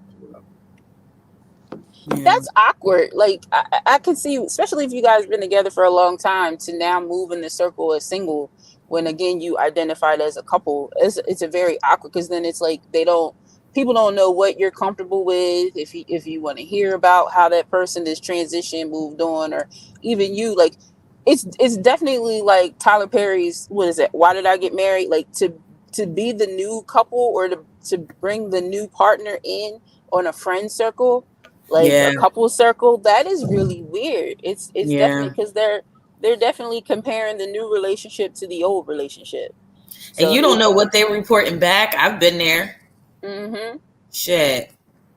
And then if you're entertaining or dating somebody new, you're like, do I expose them to this? Like, Yeah. Right. That's why usually you break away from all. When y'all break up, you usually break up with the friends too. Yeah.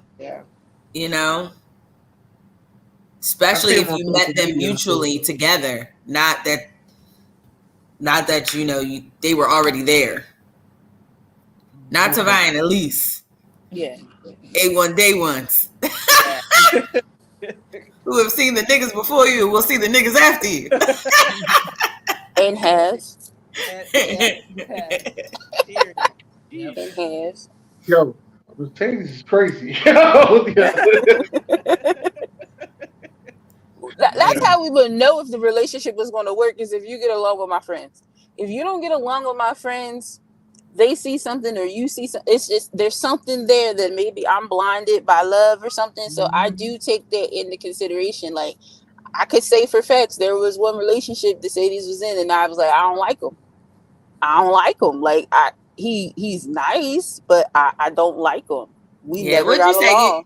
You said you were like, Sadie's, he's not genuine. He's not genuine. That shit was so heavy. He was not. I was like, nah. Yeah. Nah. Didn't work out. Didn't work out. I had to tell one of my homies that about his girl. I was like, I don't know if you're gonna be able to handle this plan. He was like, what you mean, man? I said, dog, she a little bit too extra. I don't know if you'll be able to handle all this, man. You're a laid back dude. I don't know if you'll be able to handle all this, man. If you want it, I mean, I'm happy for you, but I don't know if you'll be able to handle all this. Mm-hmm. I've only been at the point where you have to. That's a really tricky thing to do, because it's like you tell them. Because I've been in situations where I've said it, and I'm like, but I stop. But I'm like, it don't matter what I say. They keep this person regardless. So I'm gonna keep my mouth shut because I love my friends. So physical, whatever going on, you do it. Okay, especially if that's their type. Ain't shit you can do. I mean, it's like you ever watch Power when Tommy get with a redhead? That's it. Ain't nothing you can do. Ain't nothing you can do about it. That is it. Yeah. It's nothing. And it's like you look crazy when they but then you don't look crazy when they start complaining about, and that's when I just like, right.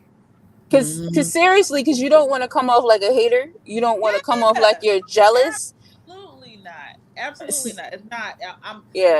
It's all good. But I'm not a person that I told you so person either. I'm not. I'm like, you don't need that after you done fucked up. You don't need that. You know that you in your home. You don't need me telling you that whatever, because you're telling me yourself, man, I should have just whatchamacallit, whatever. I'm like, well, you're in it now, so what you want to do? Like that's what I'm gonna do. I'm not gonna ever bash nobody because they decided to stay somewhere and because they thought it was good for them at that moment in time, and now because they didn't take an outside perspective. And I've been where everyone has told them don't do it, and they just went on. You ain't do nothing but push the relationship further in. That's all you did. Right. Yeah, because now they got something to prove. Right. How they being but they being proved. I just learned to stop saying. I just learned like, yo. Yeah. Like I asked other questions. Yo, you happy? Yo? You all right? Like, that's a hard question to answer. I'm gonna be honest, because I think happiness is very related to whatever's going on. I really do think that's a hard question to answer. Like, are you happy? That's circumstantial. Are y'all good? Y'all good? Yeah. Nah, I ain't gonna say y'all good. I don't really give a damn. I mean, happy is like she said. Happy is a loaded word. Are y'all? Are yeah. Happy? But y'all good? I can say all right. Yeah, because good equates tolerate as well. Yeah. So good equates tolerating. How you answer this thing, like we all right, or oh well, great. But were you good? Is close to multiple. Are you happy? Yeah. Yeah. And depending upon your friendship, you can read between the lines anyway. Oh yeah. Absolutely. You know what I mean? I know how if all three of us respond a certain way, I'm like, all right. And that all right is also loaded too. Yeah. Like, I see you, That's a loaded. Yeah. Okay. Okay. Yeah. You're lying to my And face, but it's okay okay. too. Yeah. Yo, Yeah, y'all ain't shit, Yeah. yo. Yeah. Like, it's okay. girl. When you're ready, you'll tell me. Right. Yup. That's Yep. it. That's what Yep. that okay is. Yep. I'm here. Yep. All I'm right. here. Let me know. She's not ready to talk yet. We're not gonna pressure. Yep. Sheesh. Yeah. But how they answer I had a if homie they like can that. if they can talk. I had a homie. Like I got a homie now. I got a homie that I was talking to a little while back, and I was asking him, and I was like, "Yo, why every Sunday you at the supermarket, dog? Like you always in the supermarket on Sunday. Sunday is football Sunday, dog. There's only 20 Sundays in the year that you need to be home watching football. Why are you at the supermarket?" He's like, "Dog, I gotta do what I gotta do for my household." I said, "All right." He said, "Then that's why your marriage ain't work out because you ain't compromised." I said, "I ain't compromising on no Sunday. We can do this Saturday. I don't give a fuck. I guess I ain't gonna be married again. We can do this Saturday." That's how I look at it. We got all day. We can miss college football, but we ain't missing professional football. Fuck that. You gotta find you somebody who loves football as much as you do. That's Yeah. it. That's what it is. That's just what it is. Yeah. That's the You thing. gotta find Yeah. Because you can't take nobody who don't know the game, don't have a love for the game, and expect them to respect a Sunday. Right. Yeah. You know, you just can't. It's one day out of the week. We could have did this on Saturday. And it's But I'm 20 going to Sundays speak in the year. but I'm going to speak as the person who probably watches the least amount of football amongst all of us. I have that mindset where I'm not even thinking, like, I don't know who's playing. I don't know the times. So I would be the one to schedule something on a Sunday because I'm not a football person. I know enough to have minor conversations, but I'm It that don't even person. matter. I'm already pre-planned you in July that these Sundays are coming up. Okay. But Yo, I got a I had a birthday. homie. This is how I pre-planned you. I have a birthday in August. After that, these Sundays are eliminated. Let's do what we need to do. I don't care what you give me. Give me that long ass honey-do list you want to give me. I'm gonna try to do as best as I can on Saturday. I don't know you Sunday. Dennis, I had a homie get married last Super Bowl when the Eagles played. Got married on Super Bowl Sunday. Can I tell you? We were all there for the ceremony. Nobody stayed for the reception. nobody's going to. Damn. And his wife, now wife, then fiance, doesn't watch football, didn't know when the Super Bowl was. Somebody should. I think she thought it already happened. I think she thought the NFC Championship was the Super Bowl. And so she thought it was done and out the way. Got married on Super Bowl Sunday. Nah. So Somebody should have told her. well, everybody told her when they found out about the invitations. There were a lot of people that didn't show. We're like, Philly is in the Super Bowl. Mm-hmm. And they tried to bring in TVs to the reception so that way people would stay. But they couldn't do it. The venue wouldn't let them do it because the people at the venue, they started breaking down the tables during the reception. They wanted to leave. That is terrible. Because their manager, also an older female who does not watch football, did not realize when she booked the wedding on a Sunday that it was Super Bowl Sunday. So her staff was like grumpy as hell serving us. Yeah. It was an all around bad vibe. Yeah. But yeah. That sound like the Taj Mahal. I hope y'all run that Taj Mahal. Wow. What does that sound like? I don't know what the name of the place was. Somewhere in Northeast Philly. I mean, I wouldn't even, and not like me who watches football, I wouldn't even have it in that, regardless, just because a lot of people, they might be saying, "Hey, I'm gonna do like no," and I'm paying for the reception. I don't really pay for the ceremony, paying for the reception. And shit. Yeah, weddings ain't cheap either, man. No. And them motherfuckers. And listen, these people who do the reception, all that. Oh, they see you coming. Now I got another sucker. I think people who do wedding receptions, And people who do funerals are the two dirtiest motherfuckers in the world. I swear, I think both of them are. Them funeral people, they give you their whole speech, and then say, "Yeah, it's gonna cost $15,000 back." Like, god damn! Like, you want to take a donation or something? You want to get a cash app? How about a fund me? GoFundMe. A lot of people use GoFundMe to pay. You'll get the money soon. No. Goddamn weddings. The weddings, they show you the most spectacular wedding they ever had there. Women see that shit and light up. They know they got it. I can't stand. I can't get behind that. I can't get behind it. I'm be honest with you. Like, I want to have a great party, but I know a great party doesn't cost $20,000. That's all the thing is a great party. 20. I know it doesn't cost. It doesn't cost 10. I'm saying people have paid 10. I don't think it's been 40. No, yeah. I'm saying it doesn't even cost 10. Yeah, I've been to 40. I've been to $40,000 and $50,000 weddings. Right, I've been on $40,000 wedding. I was in there and I was like, "This is nice. I ain't spending no $40,000 on this."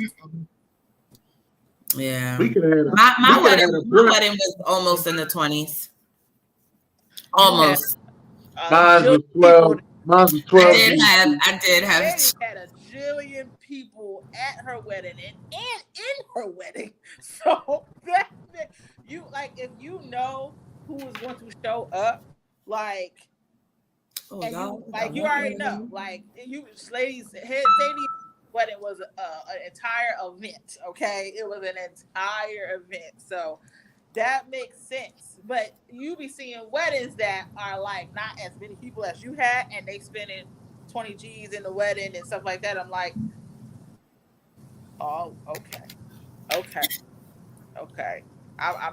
I'm not in nobody's pocket. Do what you gotta do, but I'm also at a point of like, I'm not going to spend a lot when I don't have this. I ain't got property. I'm not spending whatever on XYZ. If I don't have,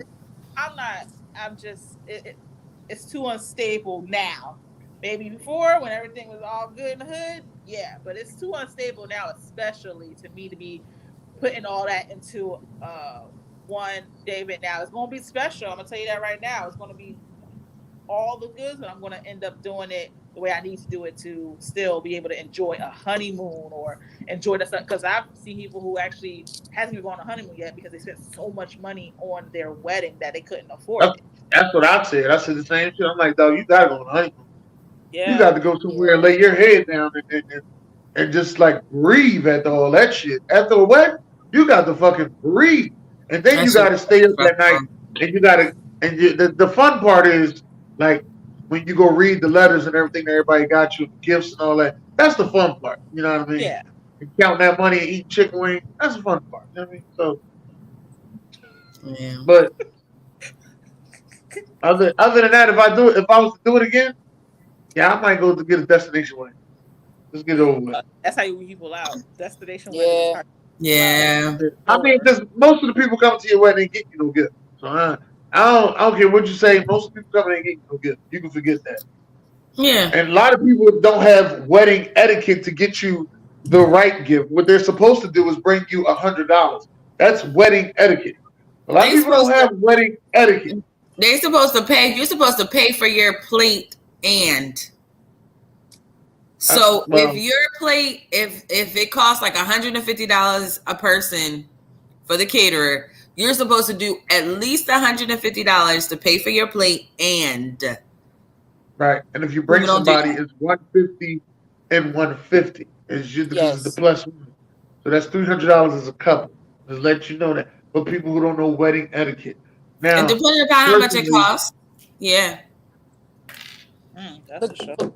But that's exactly why you got to be able to eat that bullet and say, okay, like, this is what I'm going to do, knowing that I may not get any of this back. That's why I said it's just a very well planned out party, and that's how I'm looking at it. It's a very well planned out party, knowing that I'm taking on all of these costs that I may not get back from. I'm not going to see anything from it except for the memories.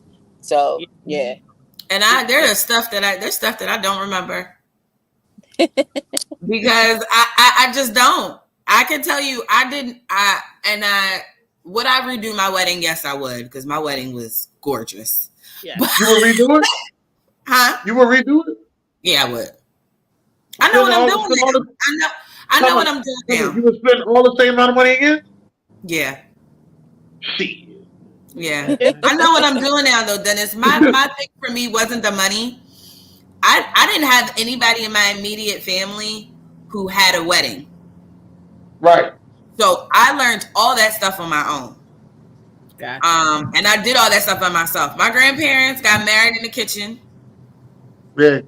And my in-laws got married on Christmas Day in their apartment. So they did like in the house weddings.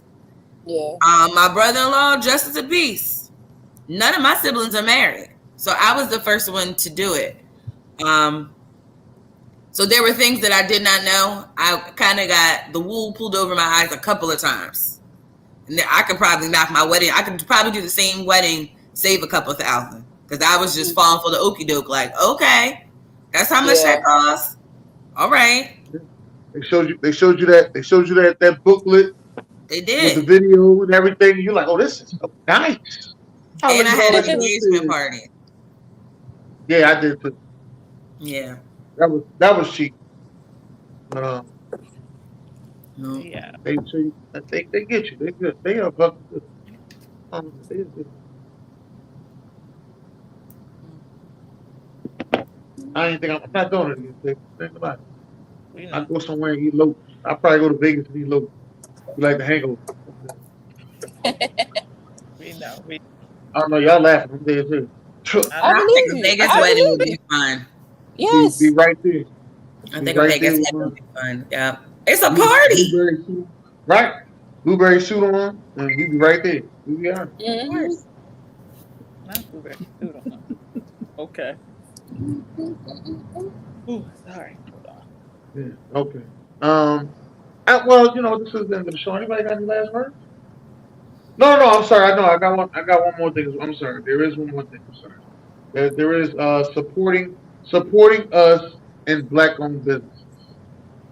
Do you feel as though it's pressure, or do you feel as though you actually like going to that Black-owned? I feel like it has to be a balance. Like, yes, I want to support. If I want to support, and I'm going to give you a chance, but if you don't have it together, I'm not going to waste my money. Not coming back. I think I'm not coming back. So I feel like when it comes to that, it has to be like, I wouldn't tolerate this anywhere else, and why should I tolerate the nonsense from you? So just because we're us. So I feel like I'm going to give you a chance, because I'm brand loyal. Like, if I find a place that I like, that I enjoy, I'm telling all my people, you need to go here. You need to check this person out. They do X, Y, and Z. The food was bomb. The drinks was good. Whatever the issue, whatever the place is, a hairdresser, whatever. I'm walking advertisement for you. So if I know that's how I am, I expect my experience to be good. I'm not going to refer people to you and it's ass. That's crazy. And you're not going to keep getting my money just because you Black. Yeah. No. Yeah. I agree. I agree. I agree. It's honestly because where I am, I have learned to appreciate it more and be like, I'm gonna do that, and I've come across really great, and I come across really like, man, we gotta do better. Especially me being in customer service is like, yo, we are the worst customers, and I'm not, we can be the worst customers. So maybe that's why sometimes we don't know how to give the best service, because I just don't know sometimes. I think I literally just had this conversation, and y'all know, because we're all for therapy and everything like that, and I've had a conversation with my director, and I was like, I really tried with one of us when it comes to that. We've done so well when it comes to better in businesses and stuff like that. When it comes to therapy, too, I think we need to do better too. We're talking to our people in our community saying, hey, we all need to go to therapy, but that's not where we're excelling in right now either. Like where we need it the most, we're not excelling in it right now at all. So I mean, that's just one instance. But I'm like, we have to come a longer way. I want to support my people all day, every day, if I could. And I'm not asking anybody to lower their price for me. Your job is your job. The price is the price, and that's it because that's you and your thing. But we got to do better. Like point blank, we got to do better when it comes to taking care of just general customer service. And when it comes to us, that's just my biggest gripe about that. I love supporting us when I can, and I will. I have made the effort to like try to switch everything to Black owned businesses as much as I possibly can, even when it came down to like dentists, doctors, all of that. Like I have searched, I have sought out. When I got the understanding of how much we need financially to make an impact, to make a difference. Shout out to the Jewish community who I see daily pouring into themselves and into the community. That money stays there. Yeah. And so they grow and they build and then they lend it to us. Yeah. And charge us. And then they put that money back in the pot. And even like my friends who are Asian, just understanding how like, you know, money plays a part in building wealth and building a community, and funding resources, you know? And so trying to be aware of that, but also not shortchanging myself on what it's supposed to be. And I've even like said something to like my esthetician, like, sis, if you do this, this, and that, that's going to set you like above board. You know, I feel like everybody wants to be a boss, but everybody doesn't know what it takes to be a boss. Everybody just wants to be a boss. They want to be an entrepreneur. They want to have their own business. And so if they're willing to listen, you know, and willing to get feedback, I'm willing to lend that. But I'm definitely seeking that out and definitely pushing that and definitely trying that. And, you know, sharing that with my personal community. Go check out so-and-so. They doing their thing, you know. Mm-hmm. Yeah. Yeah, I agree with all of that, what everybody has said. My issue is with these Black entrepreneurs who do not feel like they have a responsibility to provide the best service. And they feel like you should support them regardless of what they do or how they treat you. And I have a real problem with that. I've experienced it myself, you know, trying to patronize a friend of mine or an associate of mine's new business. And I go in there and the person behind the counter is just awful customer service. From the minute I hit the door until the time I left, I never went back. And I had to tell them why. Of course, that business failed. It did not last much longer. But it did not last much longer because he refused to listen. Like you were saying, Mercedes, he refused to listen to any advice. So he doesn't have that business anymore. And that's where the heartache is for me. Why would you not give me the same level of customer service as you do these non-Black people when they come in? It's almost like you want to suck up to them, but me, sister, you can just come in here. You just gonna get these whatever. You gonna get this work. And I'm like, no. Why does it have to be like that? And the second part of that is these are the same people who go on talk shows or wherever claiming that this doesn't happen. They will not acknowledge that they do it and just want to blame you for not supporting their business. And I call it out. I'll call it out anytime I see it. I will call it out directly to their faces, and I have no problem doing it because I too am one who tends to seek out and try to support us as much as I can. So, but I'd be damned if I'm spending my coins that I fight every day to get, and you delivering substandard quality, substandard quality, service, product, anything. I'm not doing it. Yeah. Mm-mm. I just think our people are hard, take critiques hard. Like I think about, I don't know, y'all know, I'm about to reference TikTok. I'm on TikTok. I follow Keith Lee. Keith Lee's experience in Atlanta was telltailing of the poor customer service. And all I think he does is just show up what regular people go through when they're trying to, experience these restaurants and these businesses. I'm trying to spend my money with y'all, and y'all literally cussing me out like I'm an inconvenience. Yes. Right. That was and awful, really. Listen, that when I say literally, Well, it was at least crazy. school me on Atlanta's uh, eating out in Atlanta. She told me all these rules and things that she ain't doing. So I was like, all right, no, no, you know what? Just go ahead and cook because we ain't gonna do none of that shit. Because I don't have time for whatever. I was like, but with him, that actually sparked a conversation in one of our big managers meet, and it was like the Keith Lee effect. And I was like, what my manager really honed in on was it wasn't so much of because he never bashes people going to do that. It wasn't so much of that. It was more of the response because Candy got a response, not a good review, and the other guy got a review, and the real milk and honey. Yeah, the real milk and honey got a real review, and I already know the backstory on that because they messy, but their responses to his feedback, his negative, well, his opportunities to give it was a world of difference, and for me, it's like, dude, it's Candy. She's giving a way better response. Like, you know what?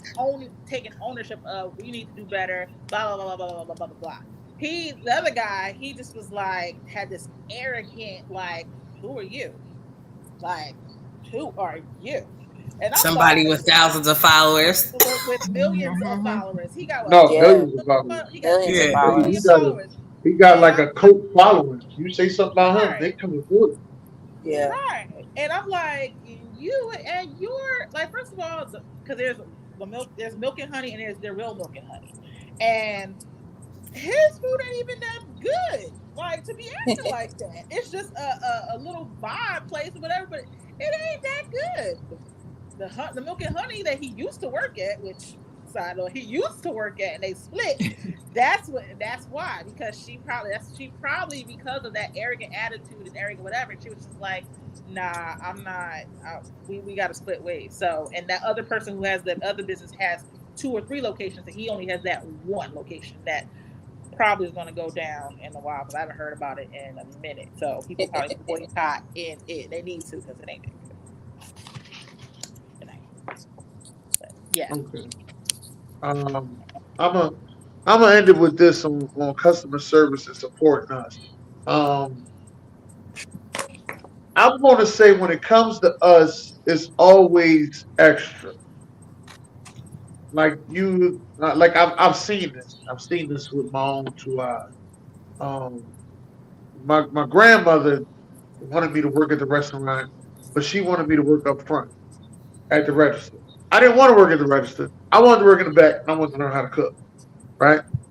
Mind you, I'm 11, 12 years old at the time. So she like, no, I need you up front because your cousins don't know how to talk to me.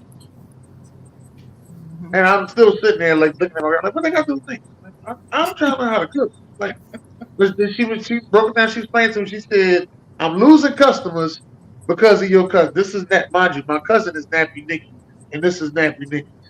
I really want to tell my grandma this is partly your fault, but it's my grandma, so I can't say nothing. Anyway, so I listened to what she said. I went up there. She told me what to do. I became working the front, became customer service.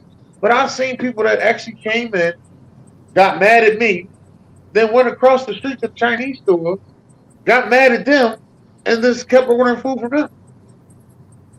And it ain't like I did something significantly different. Only thing I just told them was, listen, we don't have no more of what you wanted. So, we're out of that right now. Which I think was probably fucking rice and gravy. So he went across the street to the Chinese store and got rice and gravy.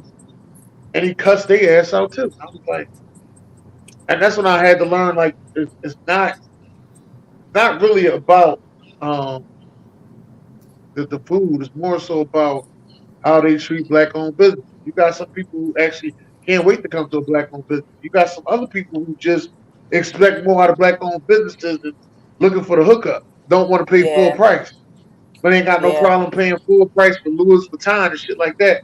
But you don't even know the motherfucker that owns Louis Vuitton. Louis. Like, you don't even you go on to Steak 48. You don't even know the motherfucker that owns Steak 48. But yet at the Yeah. same time, there's a black owned business over here, and you want to bash this black owned business. Oh, fuck out of here, man. That's why I was kind of, honestly, that's why I was kind of mad at D Lee. That's why I was kind of mad at D Lee, Sharon. I'm sorry, not D1. That's why I was mad at D1. I said D Lee. Why? Okay. Yeah, That's why I I was mad at know, D1. but I still don't get that. I was mad at D1 because he was quick. Let me explain. He was quick to bash Meek Mills and Rick Ross and Jim Jones, but he wasn't uplifting other people like fucking Killer Mike. Killer Mike has a whole album, which I believe is album of the year, has a whole album where he said, I was wrong about selling dope in my neighborhood. I should have been better as a black man and as a king. This is Killer Mike so long. He didn't like it was not that he was wrong for saying hip hop needs to go in a better direction. But you picked out certain people and bashed them, but you didn't uplift the ones actually doing right, like J. Cole and Killer Mike. And that's the part that I got mad at. You all right? Yeah, I'm out.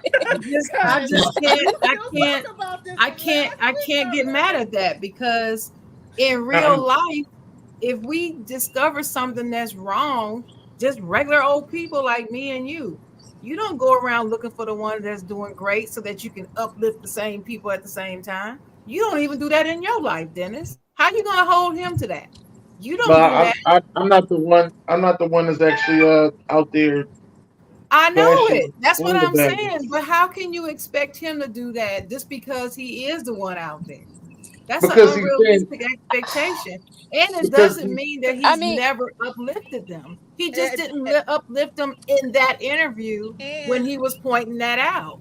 And it's not even that. It's not even just that. It's more too is what gets the most attention. Negative shit gets the most attention no matter what. They push that whatever. People post stuff negative shit on black people gets the most attention. No. Negative shit, period. I'm not saying not on black people. Yes, it does. But negative shit, period, because I trust me, I've been dealing with this YouTube stuff, and people can do the same whatever. They could post it negative and they could post it positive.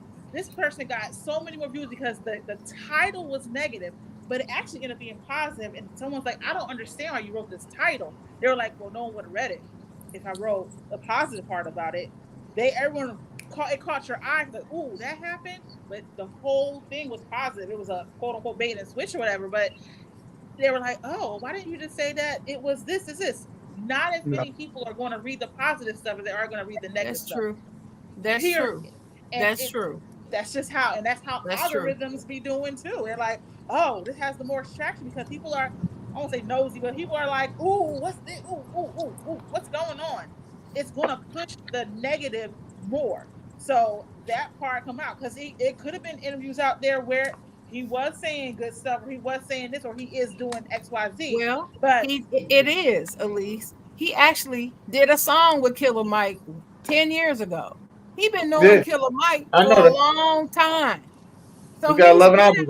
He has been out in the community praising Killer Mike and some others. You just didn't know about it. He didn't blow up. He just didn't say it in that interview. That's all that I said. I knew he did a song with Killer Mike. I know he got 11 albums. I know he used to be a school teacher. I did all my research on it because I didn't just want to sit here and talk about him and just didn't know what I was talking about. But you're doing. Other than that, I shouldn't be on. Other than I that, still like, technically, I don't think I should be on the show but since if I you didn't do know that. all this, I still don't understand why you got mad at him. Right, that's what I was gonna I got Still I got mad doesn't. because he said It that, doesn't. like I said, instead of single. Let me break it down why I got mad. Let me I'm gonna break ask it my down. question first. I'm saying to you, since you did all your research and you know all this, I didn't understand why you got mad at him for pointing out the negative and requiring him to say the positive every time he points out the negative. I'm saying to you that I believe that that's unrealistic. That's all I'm saying. I'm not saying you can't have your opinion. I'm just saying, look at what you're saying that this man needs to do and why you're mad at him and see if that's realistic. That's all I'm saying. And I was just What gonna I, say, what I was even saying with would have that, been realistic. He could have just said hip hop needs to change instead of He pointing out said that. individuals. but He said Instead that of pointing out too. individuals. I heard him say that, but he pointed out individuals. And I was saying he didn't need to point out individuals. But the thing is, I think and I think at a certain point, because you like mad, but it's like Yeah, you were mad. Like you mad. are Like mad. Like cussing mad. Yeah, like you going low- off. I was like, yeah. okay, calm I down. was like, well, dang. I'm tired of black people bashing Like, black people. you It can't, probably wasn't meant for it probably wasn't meant for D1. It probably was meant for some other black people. yeah, I'm just tired of black people bashing black you people. taking out years of frustration on this one dude. person, Right. Yeah, you can't do So for that. D1, I'm sorry you had to go through that D1. But yeah, I'm tired of black people bashing But black the people. thing is, I'm about to say this real quick. I'm like, you literally just did what you didn't like what he did. Right. No one really knows this artist like that, and he's such a positive artist, but you are back about how bad he bashed the whole whatever on his little platform, and you are just now saying, well, yeah, I did all the restoring. He's a good guy, but he didn't say this one thing this one time, and whatever. So you just did to him what you talking about you didn't want him to do. Right. So you literally I was like, you can't do that, bro. I don't say that. About the thing that you just did to this person who is, doing that. So that's all I'm gonna say. Just being mindful of that. Like, last week I was like, "Ooh, I can't type fast enough," but I didn't. I didn't. I was just like, okay, because I'm like, all right, you. But at least you felt. But at least you felt that he was pissed. I felt it. He was pissed. I was like, what is wrong with you? I think I was more pissed about. Yeah, I was like, but you're not talking about how Rick Ross talking about he got that thing on his head, and Locks is a coach I didn't like that. And he I didn't like petty by doing that. You way bigger than this man. Well, he was like, get rid of that. He said, get rid of that basket on your head. I'm like, basket. Wow. First of all, it's not a basket. It's not a basket. He looked real ignorant with them statements. Yeah, he did. You know, that's another story for another time. But it wasn't cool what he said. His response was not cool. I played. That's why I played it, because I wanted people to hear it. Yeah. Yeah. That wasn't cool. No. That man he's trying to return hip hop back to respectability, and I don't blame him. It's a hard road. It's hard to change culture back. It's like putting toothpaste back in the toothpaste tube. Yeah, it's hard to do. Yeah. And he's gonna have to put up with a whole lot of crap from us trying to do it. Yep. Right from us, his own people. And it's sad to me. It's sad. To be, yep. But anybody got any last words? Since we're gonna get up around here. My last word is stop being mad at D1. That's my last word. That's my last word to you. Right. And, I'm mad at black people bashing black people. That's what I'm mad at. I'm tired of black people giving black people reason to get bashed. That's what I'm tired of. How about that? I'm tired of giving people a reason. Stop giving people a reason. Do the right thing. Have integrity, which is when you do the right thing when nobody is watching. Do that. Lean on that instead of all this other crap that you're hearing about. That's my final word. Have some integrity, damn it. Y'all ladies got any final words? I would say finish out this year the way you want to start next year. So whether you make it a resolution or whatever, or you want to try something new, finish out these last couple of weeks the way you want to go into the new year. Enjoy yourself.